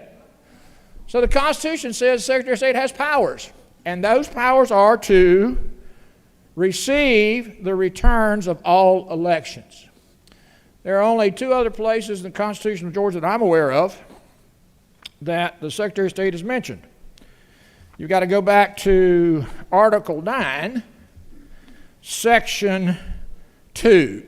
Now, I want you to, first of all, realize that Article 9 deals with not elections. It doesn't deal with elections. It deals with counties and municipalities and the municipal corporations. So Article 9 doesn't deal with elections, but it does clarify certain responsibilities of the Secretary. Again, Article 9, Section 2, paragraph 1, subparagraph, 2. So 9(2)(b)(2), kind of toward the end, I'll quote again, it shall be the duty of the judge, they're referring to the probate judge, of the probate court to canvass the returns, declare and certify the results of the election, and it shall be his further duty to certify the results whereof to the Secretary of State. So again, probate judge counts the ballots and files them with the Secretary of State. That's an administrative function. One more time, on the next page, Section G. Remember, we're talking about counties and municipalities. No amendment or revision of any local act made pursuant to subparagraph B of this section shall become effect or until a copy of such amendment or revision and a copy of the required notice of publication and an affidavit of duly authorized representative of the newspaper in which such notice is published is filed with the Secretary of State.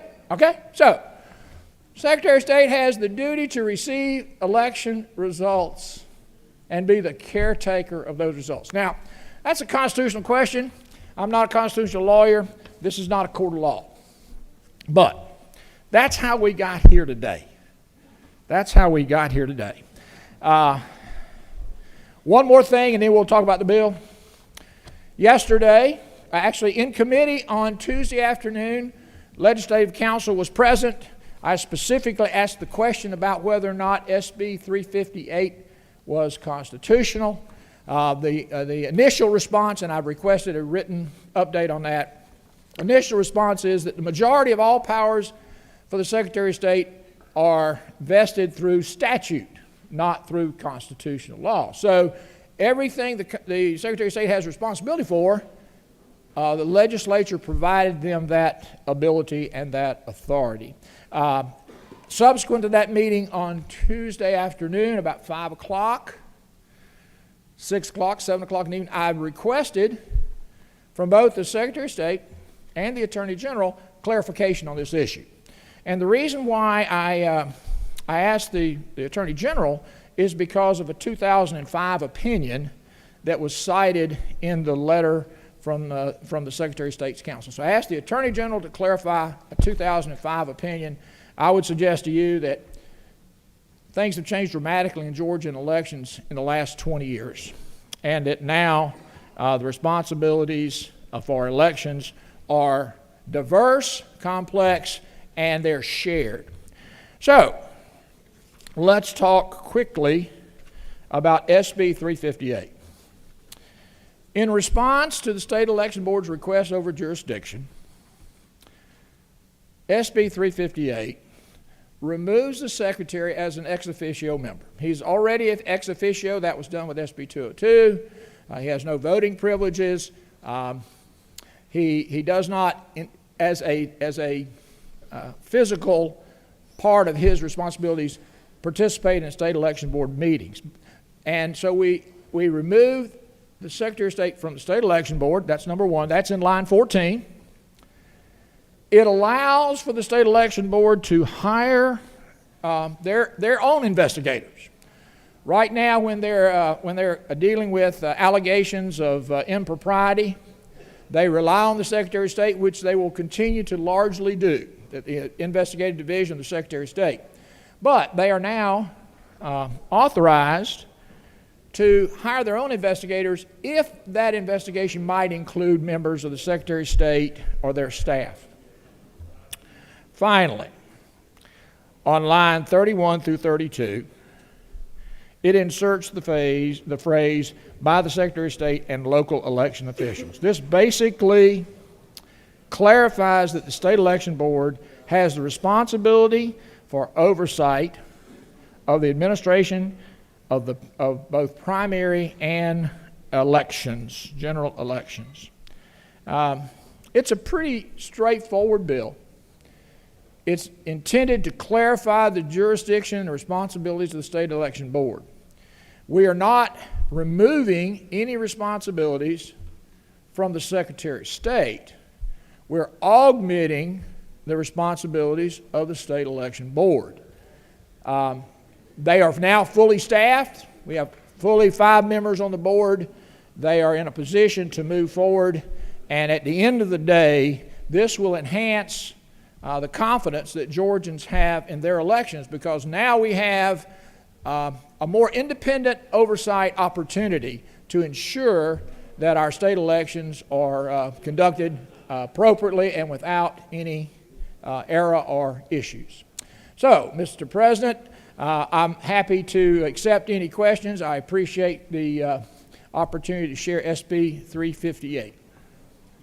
You do have a couple questions, Senator. Senator from 26. 26. My good friend. Thank you, Governor. Would the gentleman yield? Absolutely.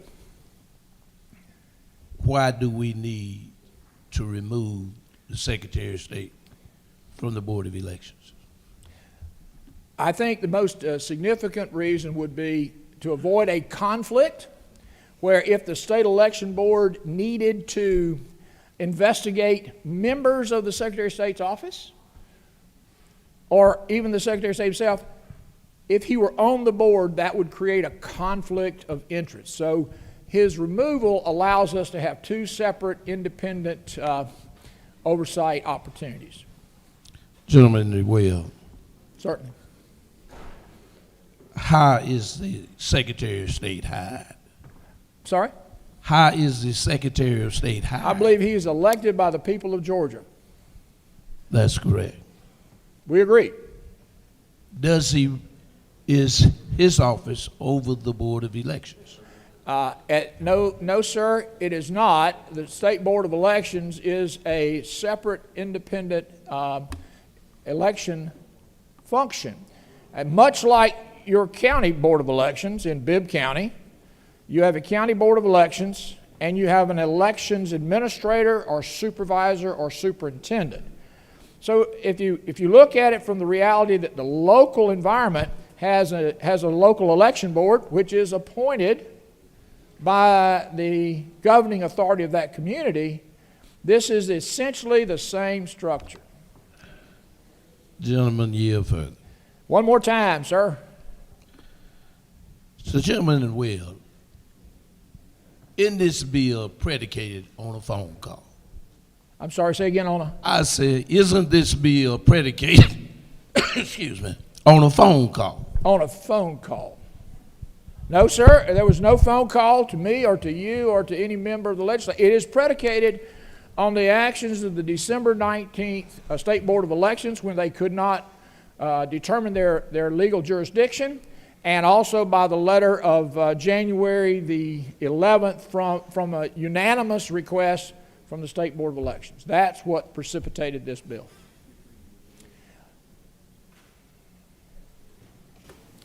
No further questions? You've got one more question. Senator from 10th. Thank you, Mr. President. Would the Senator yield? Absolutely. For my good friend from the 10th. Thank you, my friend. I wish I as could well. dress as sharply as the senator. I think we're about the same size. Ooh, she made us swap today. Okay. Can you tell me about the State Board of Election members and how those members are appointed, please? Absolutely. State Board of Election is a 5-member board. Each political party has one appointee. Each body in the legislature has one appointee, and the governor appoints the chair. Senator, further yield? Certainly. So no one from the public actually votes on the election of any of these members. Is that correct? That is true. However, I would suggest that local election boards are appointed by the county commission, generally speaking, from the governing body of the county, and the voters in the county do not appoint those members. They can nominate members of the local election board. Senator Further-Yield? Yes, sir. Senator, One more question. Thank you, Senator. How do I explain this to the general public? I think when you are now giving this board the authority to investigate a duly elected officer, how do I explain that to the general public, that that authority now rests with a group that's not been elected, that could, in essence, certainly be in conflict with the will of their vote? I would suggest that the state election board, while an appointed body, derives its power from the legislature by statute. And that as they proceed with their duties, if they were to get off the rails, that the legislature could indeed engage and correct that problem. I have great confidence in the state election board. I believe they've done a phenomenal job over the last 5 years under a tremendous amount of pressure. I also want to compliment the Secretary of State and his office and the work that they have done. This in no way is to suggest that the work that has been done in the Secretary's office is in question. It's the ability to create an independent oversight opportunity for our elections operations. Thank you for the question, Senator. Thank you. You can yield the well at any time. I'm happy to yield the well. Thank you, Mr. President. I ask for your favorable consideration for SB 358. Recognize the senator from the 6th.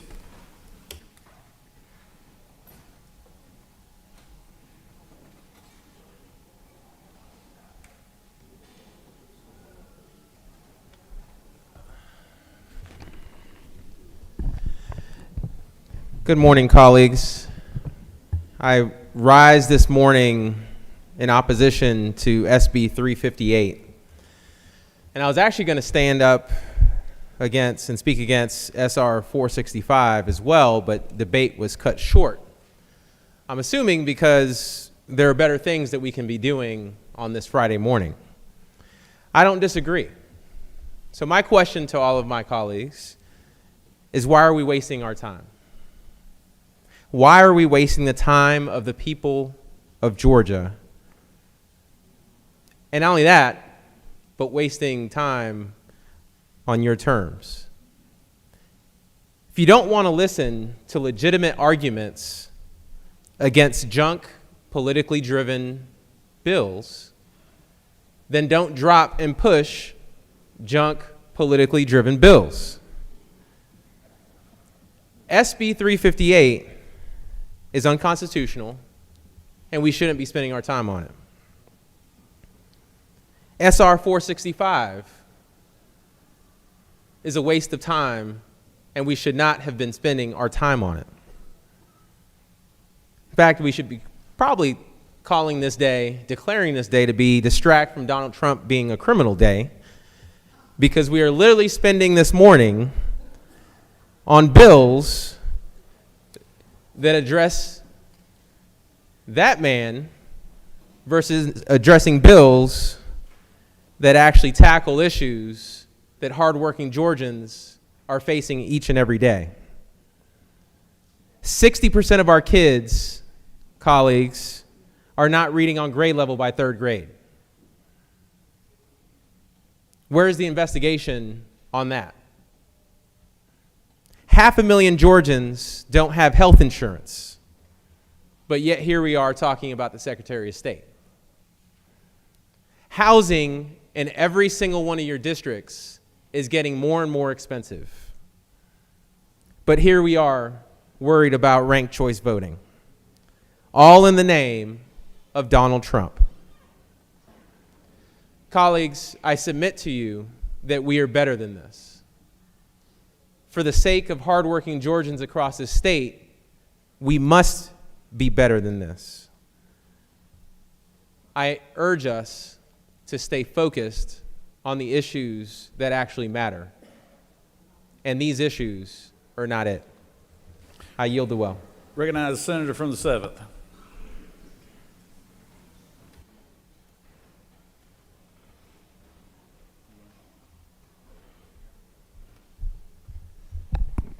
Thank you, Mr. President. Good morning. I rise in opposition to SB 358. So yesterday, a decision was made to add an election denier to the State Elections Board. And today there's a concerted effort to oust the very person responsible for certifying that election, who by the very letter of our Constitution is entitled to hold that seat. And let's be clear, this isn't just about replacing an official, it's about altering the law itself to suit a political agenda. How can we as Georgians trust in the fairness and impartiality of our electoral process when there's a blatant attempt to stack the deck? When there's a move to sideline someone simply because they stood by the truth? This is the Senate chamber, not an echo chamber for political whims. We have a sacred duty to uphold the integrity of every office, every committee, and every board that represents the state of Georgia. It is our solemn responsibility to ensure that the will of people is not just heard, but honored and respected. We refuse to be part of a system that punishes individuals for their commitment to truth and transparency. Remember, when truth is suppressed, lies take root and flourish. We cannot and will not stand by as the pillars of our democracy are eroded for political gain. To my colleagues across the aisle, I urge you to reconsider the path we are on. The integrity of our elections, the trust of our people, and the very foundations of our democratic principles are at stake. We must rise above partisan politics and ensure that our actions today do not tarnish the legacy of our great state. Thank you, Mr. President. I yield. Senator from the 2nd. My good man from Savannah. Surely you got some good news for us today. Well, thank you, Mr. President. I do have some good news from the minority party. The minority disagrees with the committee's due pass recommendation and therefore disagrees with SB 358. The minority party believes that SB 358 violates the Georgia Constitution by upsetting the separation of powers between the Secretary of State and the State Election Board. The Secretary of State is a constitutional officer and elected by the people of Georgia. And the Constitution gives the Secretary the power to oversee elections and, most importantly, the duty to receive and certify elections under the Georgia Constitution, Article 2, Paragraph 2, and Georgia Constitution, Article 9, subsection 2, B, 2, and G.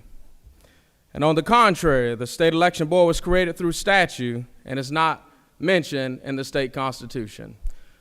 Should this body want the State Election Board to have power, then that means that it should work with the minority party, because that would require a 2/3 majority to enshrine this body in the state constitution. However, this election board was created by statute and is not in the Constitution. Unlike the Secretary of State, the State Election Board members are not elected. Instead, they're members that are appointed and are political operatives who are politically unaccountable to the people of this state. So it is unprecedented in Georgia law for an unelected board to have oversight and power over an elected constitutional officer. That power rests with the voters of this state, and they have the power to hire and fire each of us. SB 358 is the result of a small group of folks who did not feel that the 2020 election was legitimate, who continued to peddle this narrative about the legitimacy of that election. This bill would further weaponize election deniers in this state by preventing the Secretary of State from certifying the 2024 election if the result does not go their way. For these reasons, we disagree with the committee's recommendation. And in closing, Mr. President, I would say this: to give somebody investigative powers, we have a fine law enforcement agency, and that is the Georgia Bureau of Investigation. And they investigate matters that affect the executive branch as well as the legislative.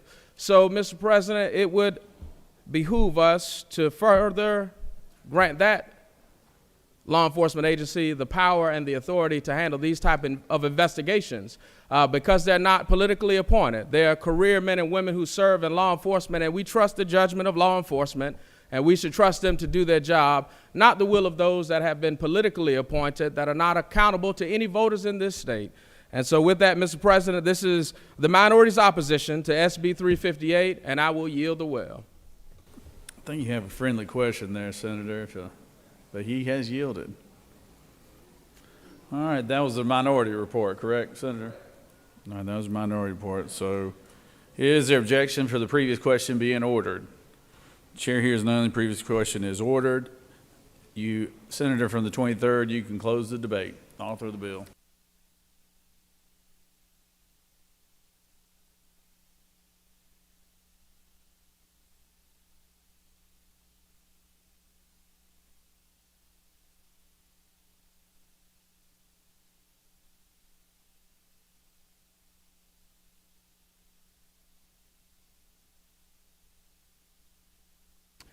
We've heard a lot of rhetoric about powers of appointed boards. In Georgia, we have a state ethics commission. And the state ethics commission is an appointed body that has the ability to investigate the governor, the lieutenant governor, the attorney general, secretary of state, commissioner of labor, commissioner of agriculture, superintendent of schools. They can investigate me. They can investigate you. Why do they have that power? They have that power to ensure we do our jobs the right way. That's simple. We're taking an opportunity to empower the state election board so that they can also ensure that our elections are done the right way. Now, I've already confessed I'm not a lawyer. That's a good thing. But I'd suggest to you that I can ask 2 lawyers a question and I can get 3 opinions. And I would also suggest that this is murky water. But we are not the body to determine the constitutionality of SB 358.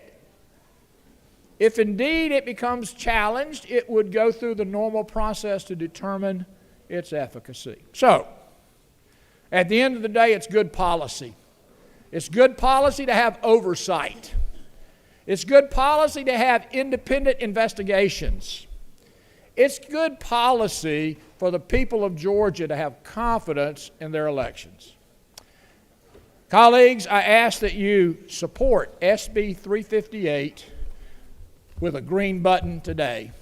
As Paul Harvey would say, good day.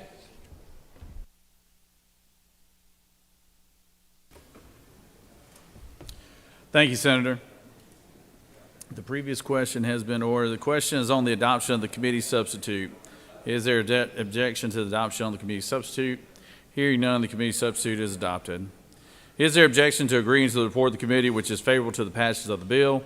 Chair hears none, and the report of the committee is agreed to. Is there objection to the main question being ordered? Chair hears none, the main question is ordered. Question is on the passage of the bill by substitute. All those in favor of the bill will vote yea, opposed nay. Secretary will unlock the machine.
On the passage of the bill, The yeas are 30, and the nays are 19. This bill, having received the requisite constitutional majority, is therefore passed by substitute.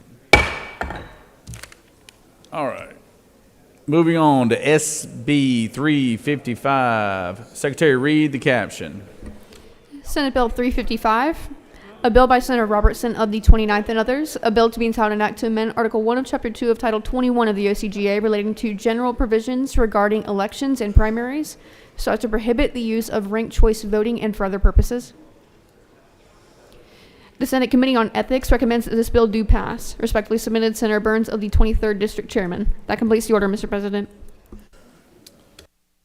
Recognize the Majority Whip, Senator from the 29th.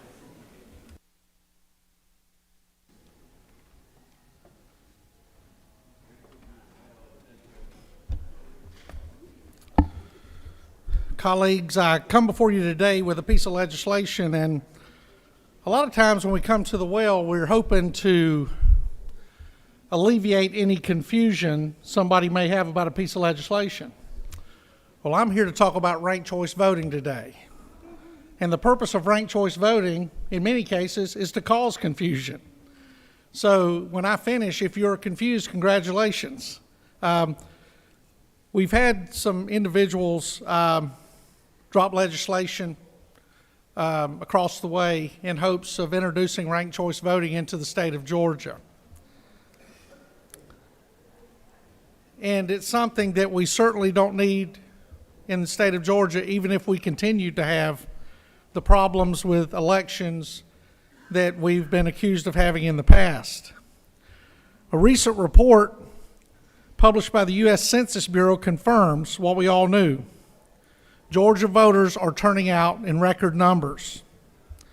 And Georgia voters want to have a voice in who leads their communities locally, who leads their communities from the city of Atlanta, and who leads their communities in Washington, D.C. Their analysis showed that Georgia ranked number 1 in the Southeast for overall voter turnout and tied for 17th out of the 50 states overall. And that's a number I want us to continue making better. Georgia's 2022 midterm elections and runoff broke several records.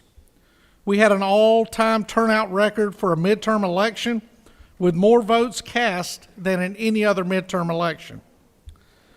We had record-breaking early voter turnout.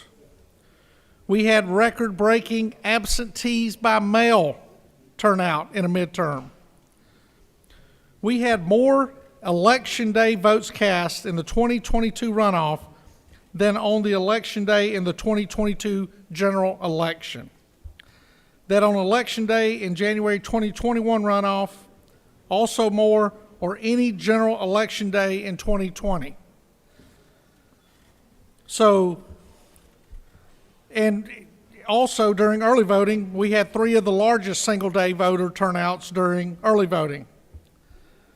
So thanks to everyone who supported, debated, and voted on SB 202.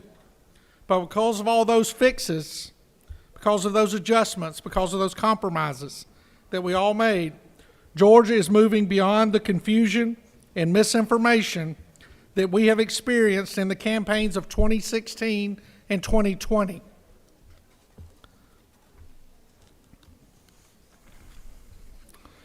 We must aggressively fend off any attempts of anyone attempting to hijack our election software, while also combating those who attempt to reduce voter turnout or confuse our citizens with overcomplicated processes under the guise of saving money.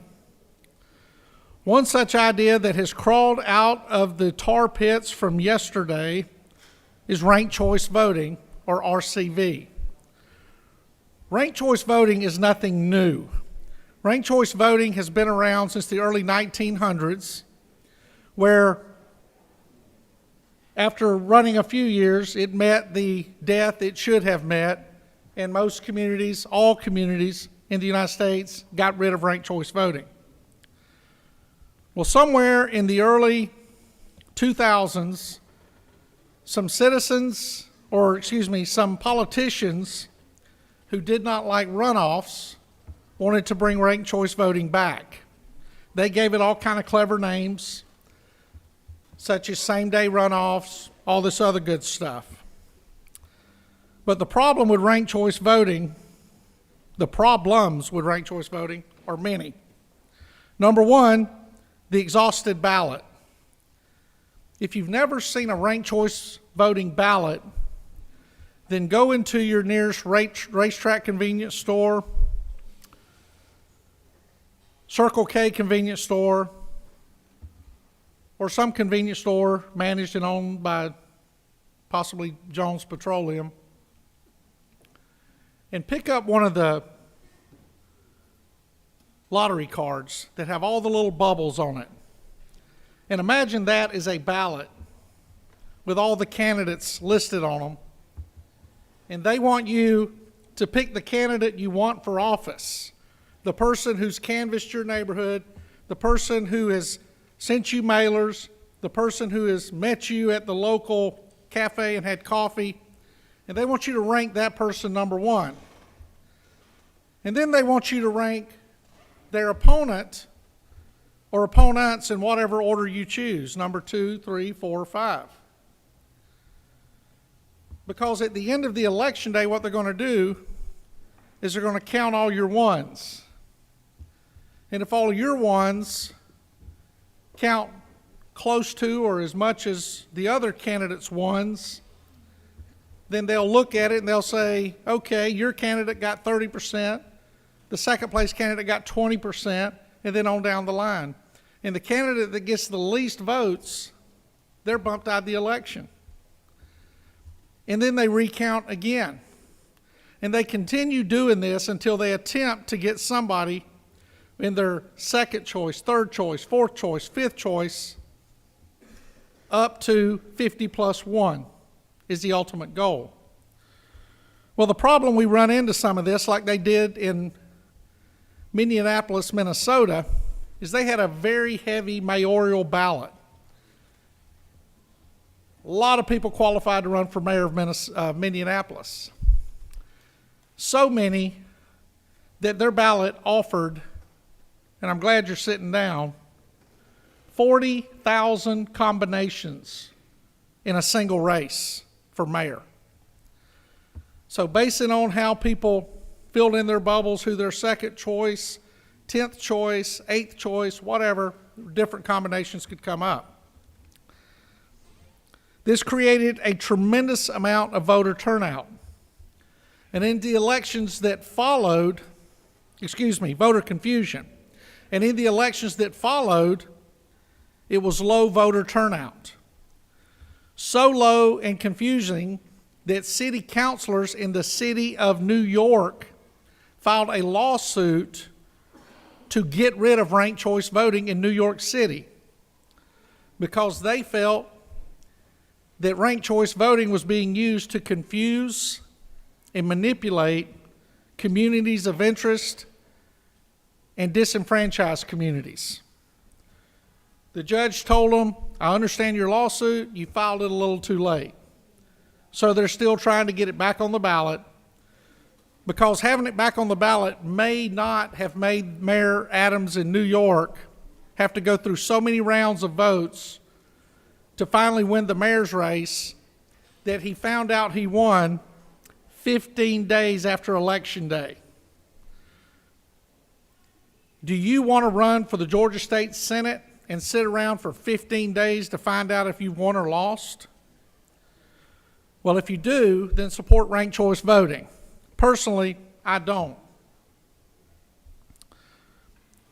Ranked choice voting has a cost that they will try to tell you that you save money by having ranked choice voting, but what they fail to tell you is the cost that is required to institute ranked choice voting. The mass amount of education. I know in our recent appropriation hearings, our Secretary of State asked for $3 million to do voter education around the great state of Georgia. I don't know how much money your communities have, but the communities I represent don't have a tremendous amount of money to go out and educate all the voters on how to do ranked choice voting. All the employees would have to be trained, voter education. And again, like I said, process delays. Right now, if we have multiple candidates running for an office, if there is a runoff, they have 4 weeks, and they also have an opportunity to go out, campaign, and the voters have an opportunity to even change their mind if their candidate didn't make the runoff to vote for one of the 2 that are in there. In ranked choice voting, they don't have that choice. In ranked choice voting, what has happened in several places is sometimes the candidates who on day 1 have come in dead last, once all the votes or the ballots are exhausted, they're thrown away. In San Francisco, over 8,000 votes were thrown away. More votes were thrown away in that race than were used to settle the race entirely. 8,200 votes.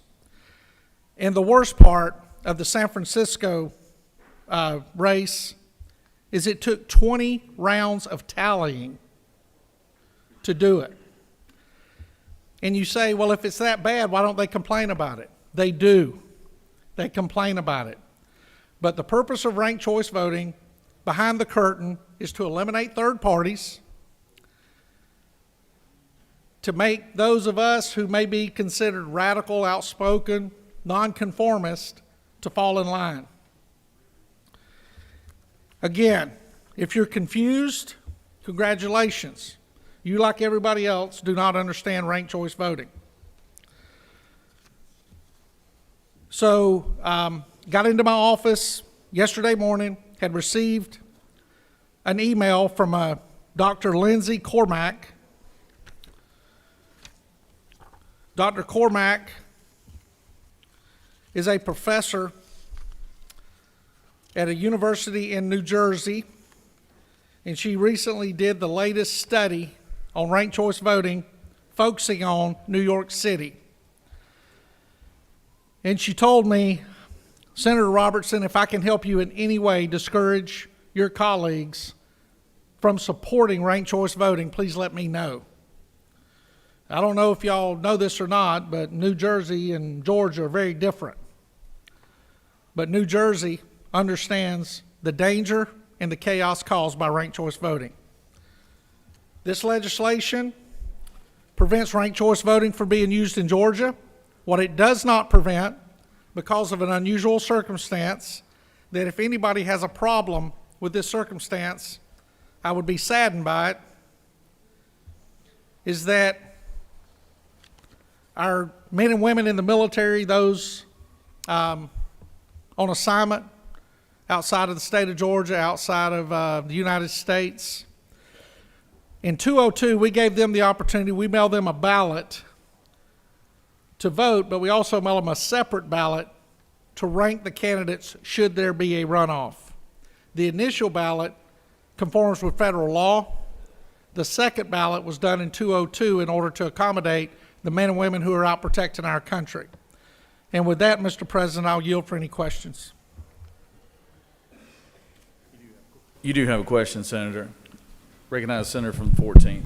Thank you very much, Mr. President. Now, preface to my question is I understand fully that people can be completely transformed by their life experiences. I mean, the biblical reference is Saul on the road to Damascus.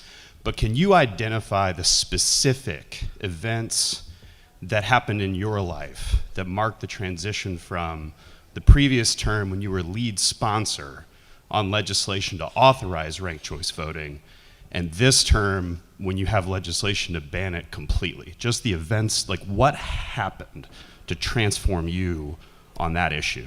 To keep the answer short, I was, I think I know which bill you're talking about. Let's just say education. Quick follow-up, Mr. President. You with the gentleman yield. Education. You were educated. Okay. Yes, sir. Okay. Thank you, Senator. Thank you. Yes, sir. Recognize the senator from the 5th. Do you yield for a question? Yes, sir. I do yield to my friend. Well, we're in Georgia, not New York or New Jersey, but I haven't seen any ranked choice voting in Georgia. So is it bill necessary? The bill's been dropped in the House. Okay, thank you. Thank you. Yes, sir. You have no more questions. Thank you, Mr. President, and please vote green on this. I yield the well. Senator from the 42nd. Recognize Senator from the 42nd.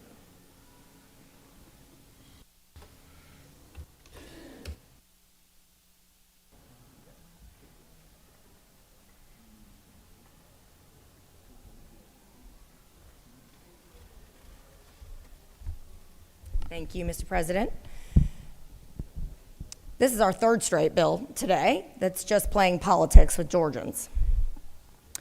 I view SB 355 as the latest part of the disinformation campaign about elections, and therefore another effort to undermine faith in democratic principles and systems.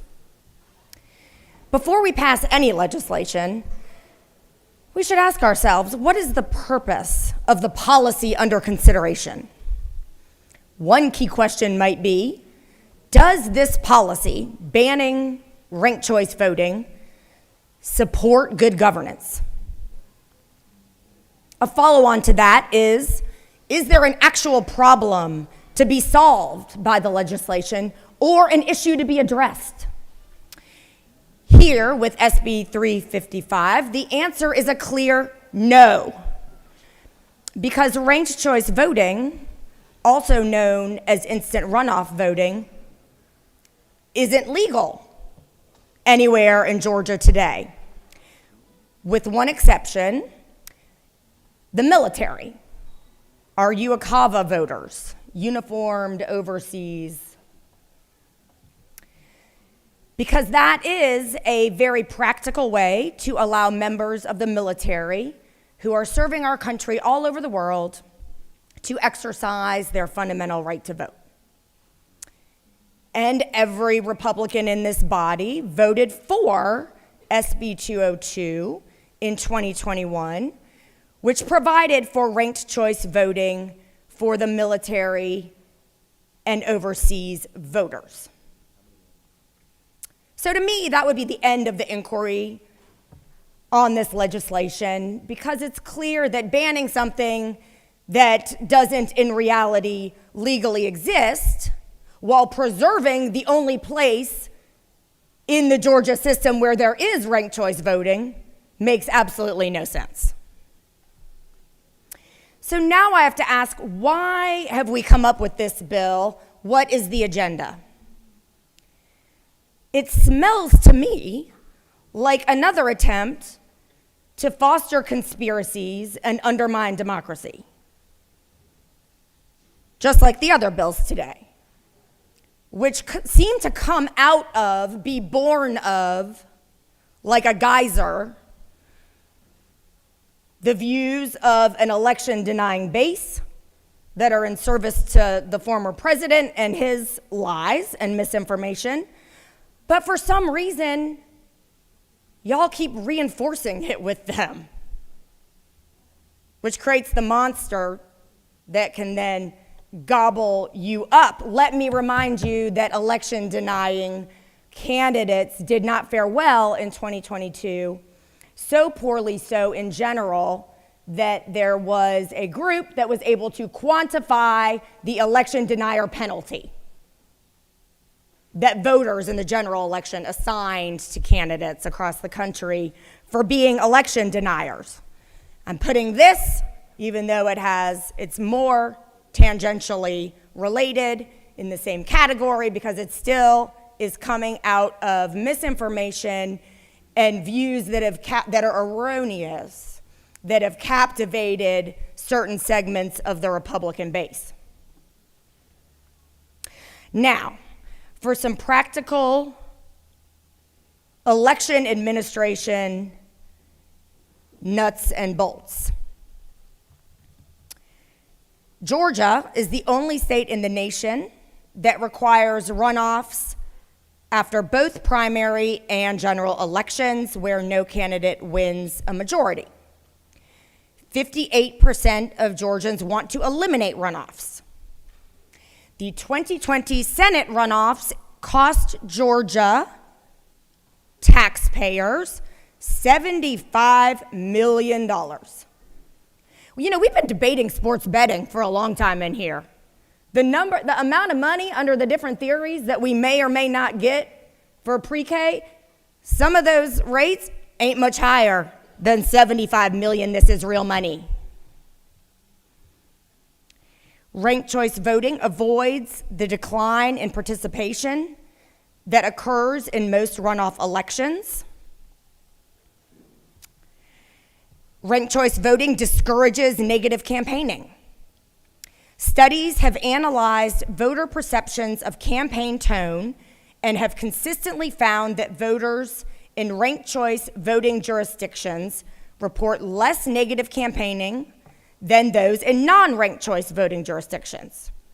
Candidates themselves report greater civility in such elections, and this is because each candidate must reach and attract a broader subset of the electorate, balancing efforts to win the most first choice votes while not alienating other candidate supporters who might list them as a second or third choice.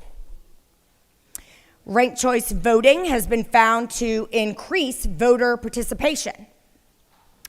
One study from 2016 found that ranked choice voting in general elections is associated with a nearly 10-point increase in voter turnout when compared to the local primary and runoff elections they replace. So they save time, they save money, more citizens actually participate because there's such a drop-off in voters coming back out. There's a reason we're the only state that has this runoff system.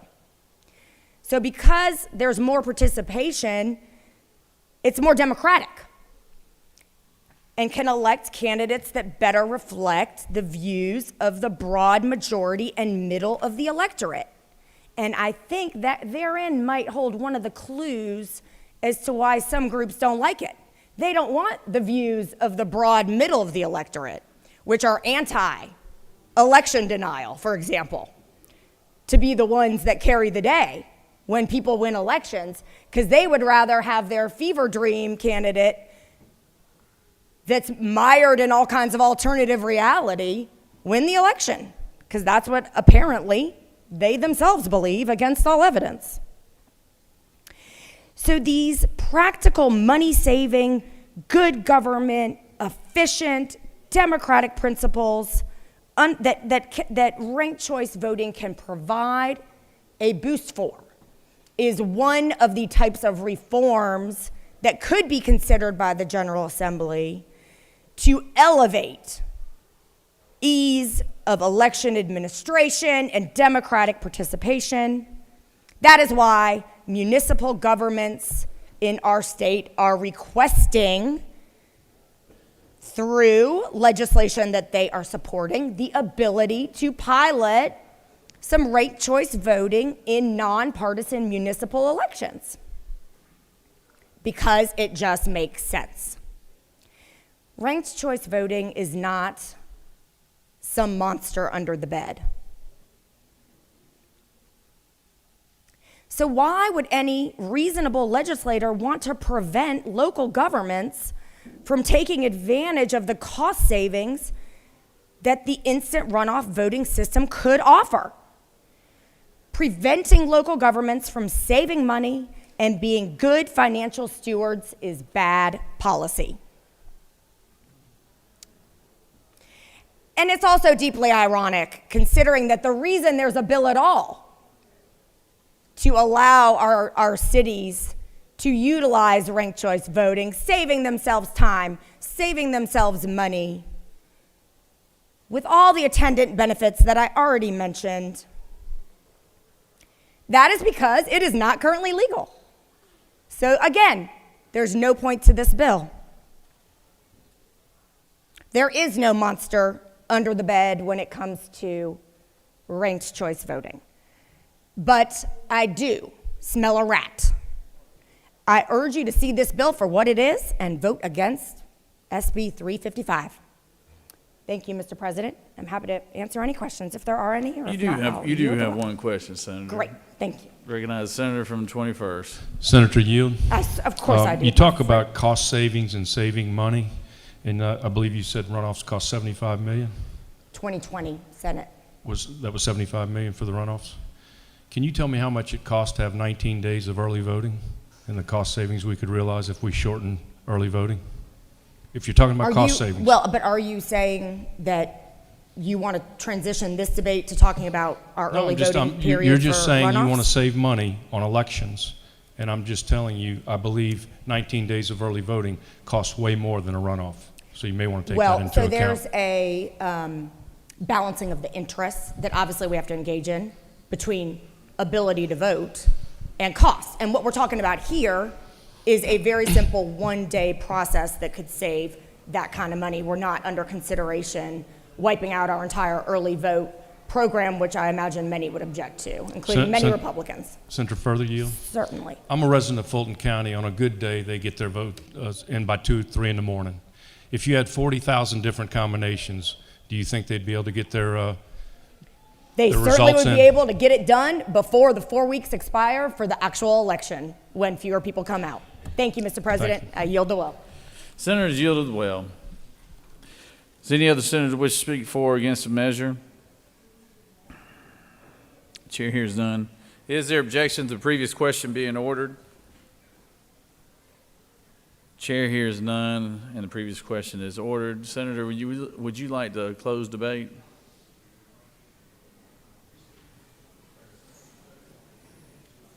Remember the 5 B's to a good speech.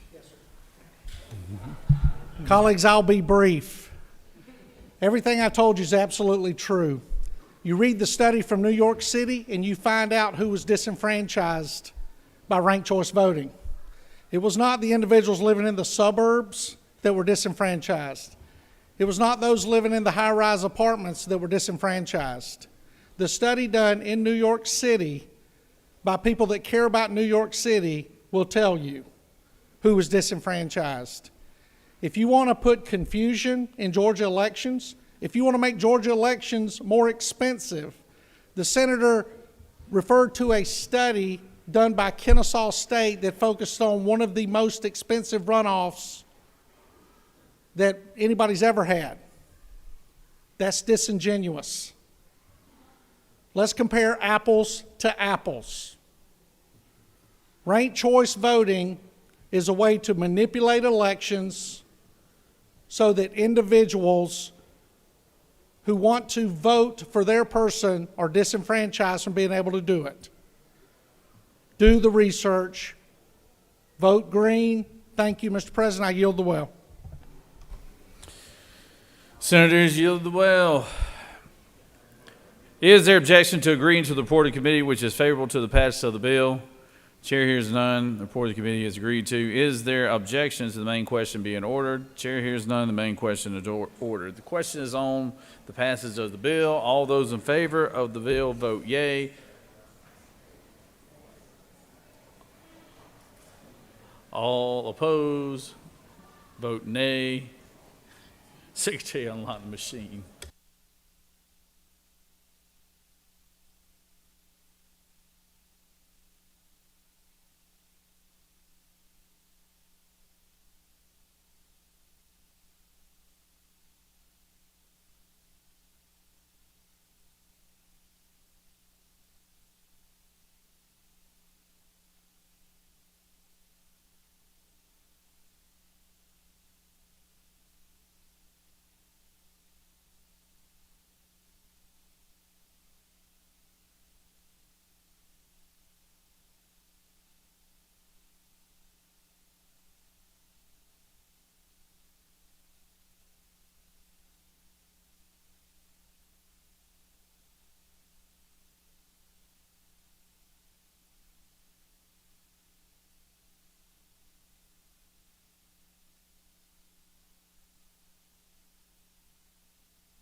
On the passage of the bill, the yeas are 31, the nays are 19.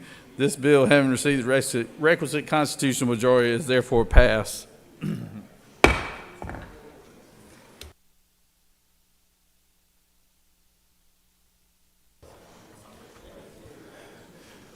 I hate to say this will be a quick one, because who knows? SR 158. Secretary, read the caption. Senate Resolution 158, a resolution by Senator Anna Vitarte of the 31st Senators, a resolution designating the Northwest Georgia Logistics Corridor as an official logistics growth corridor in Georgia and for other purposes. The Senate Committee on Transportation recommends that this bill do pass. Respectfully submitted, Senator Dolezal of the 27th District Chairman. That completes the order, Mr. President.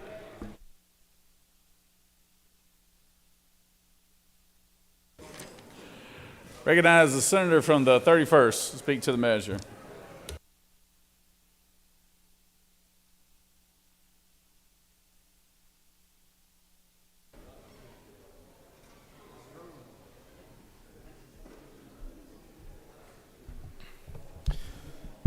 I think it's afternoon. Oh, well, it's still good morning. Thank you, Mr. President. Briefly, this resolution basically creates the Northwest Georgia Logistics Corridor.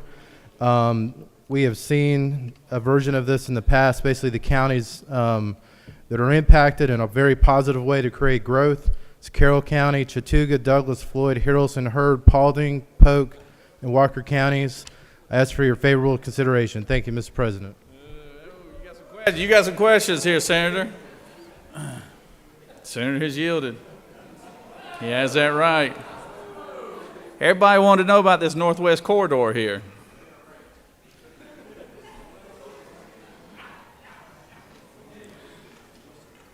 Did any other senator wish to speak for or against the measure? Senator from the 14th.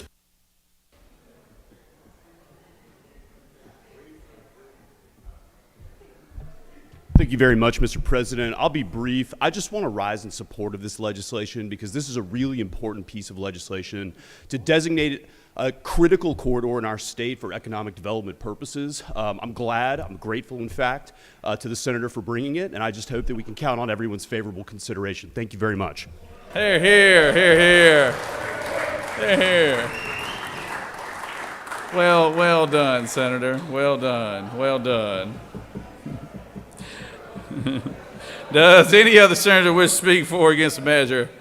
Chair hears none, and is there objection to the previous question be it ordered? Chair hears none, and the previous question is ordered. Is there objection to agreeing to the report of the committee which is favorable to the adoption of the resolution? Chair hears none, and the report of the committee is agreed to. Is there objection to the main question being ordered? Chair hears none, and the main question is ordered. Question is on the adoption of the resolution. All those in favor of the resolution will vote yea. All those opposed, nay. Secretary, unlock the machine.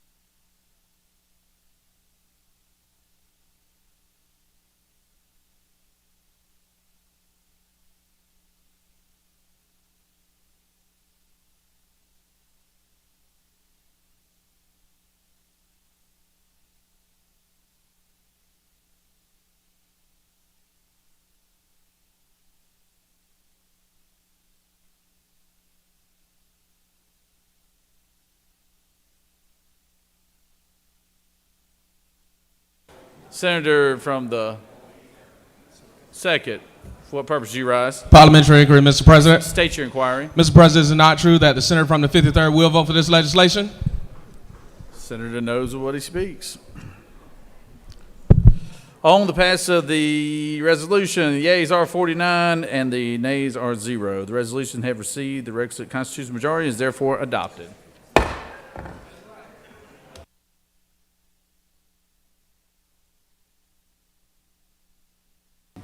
Recognize the majority leader for a motion. Yes, sir. Mr. President, I move that the Senate stand adjourned pursuant to H.R. 779 until 10 o'clock a.m. Monday, January 29th. Majority leader has moved. Secretary, read the announcements. The Rules Committee will meet immediately upon adjournment in room 450 today, and all other committee meetings have been canceled. That completes the order, Mr. President. All right, the majority leader has moved. All those in favor of the motion will say aye. All those opposed, no. The ayes clearly have it. We're adjourned.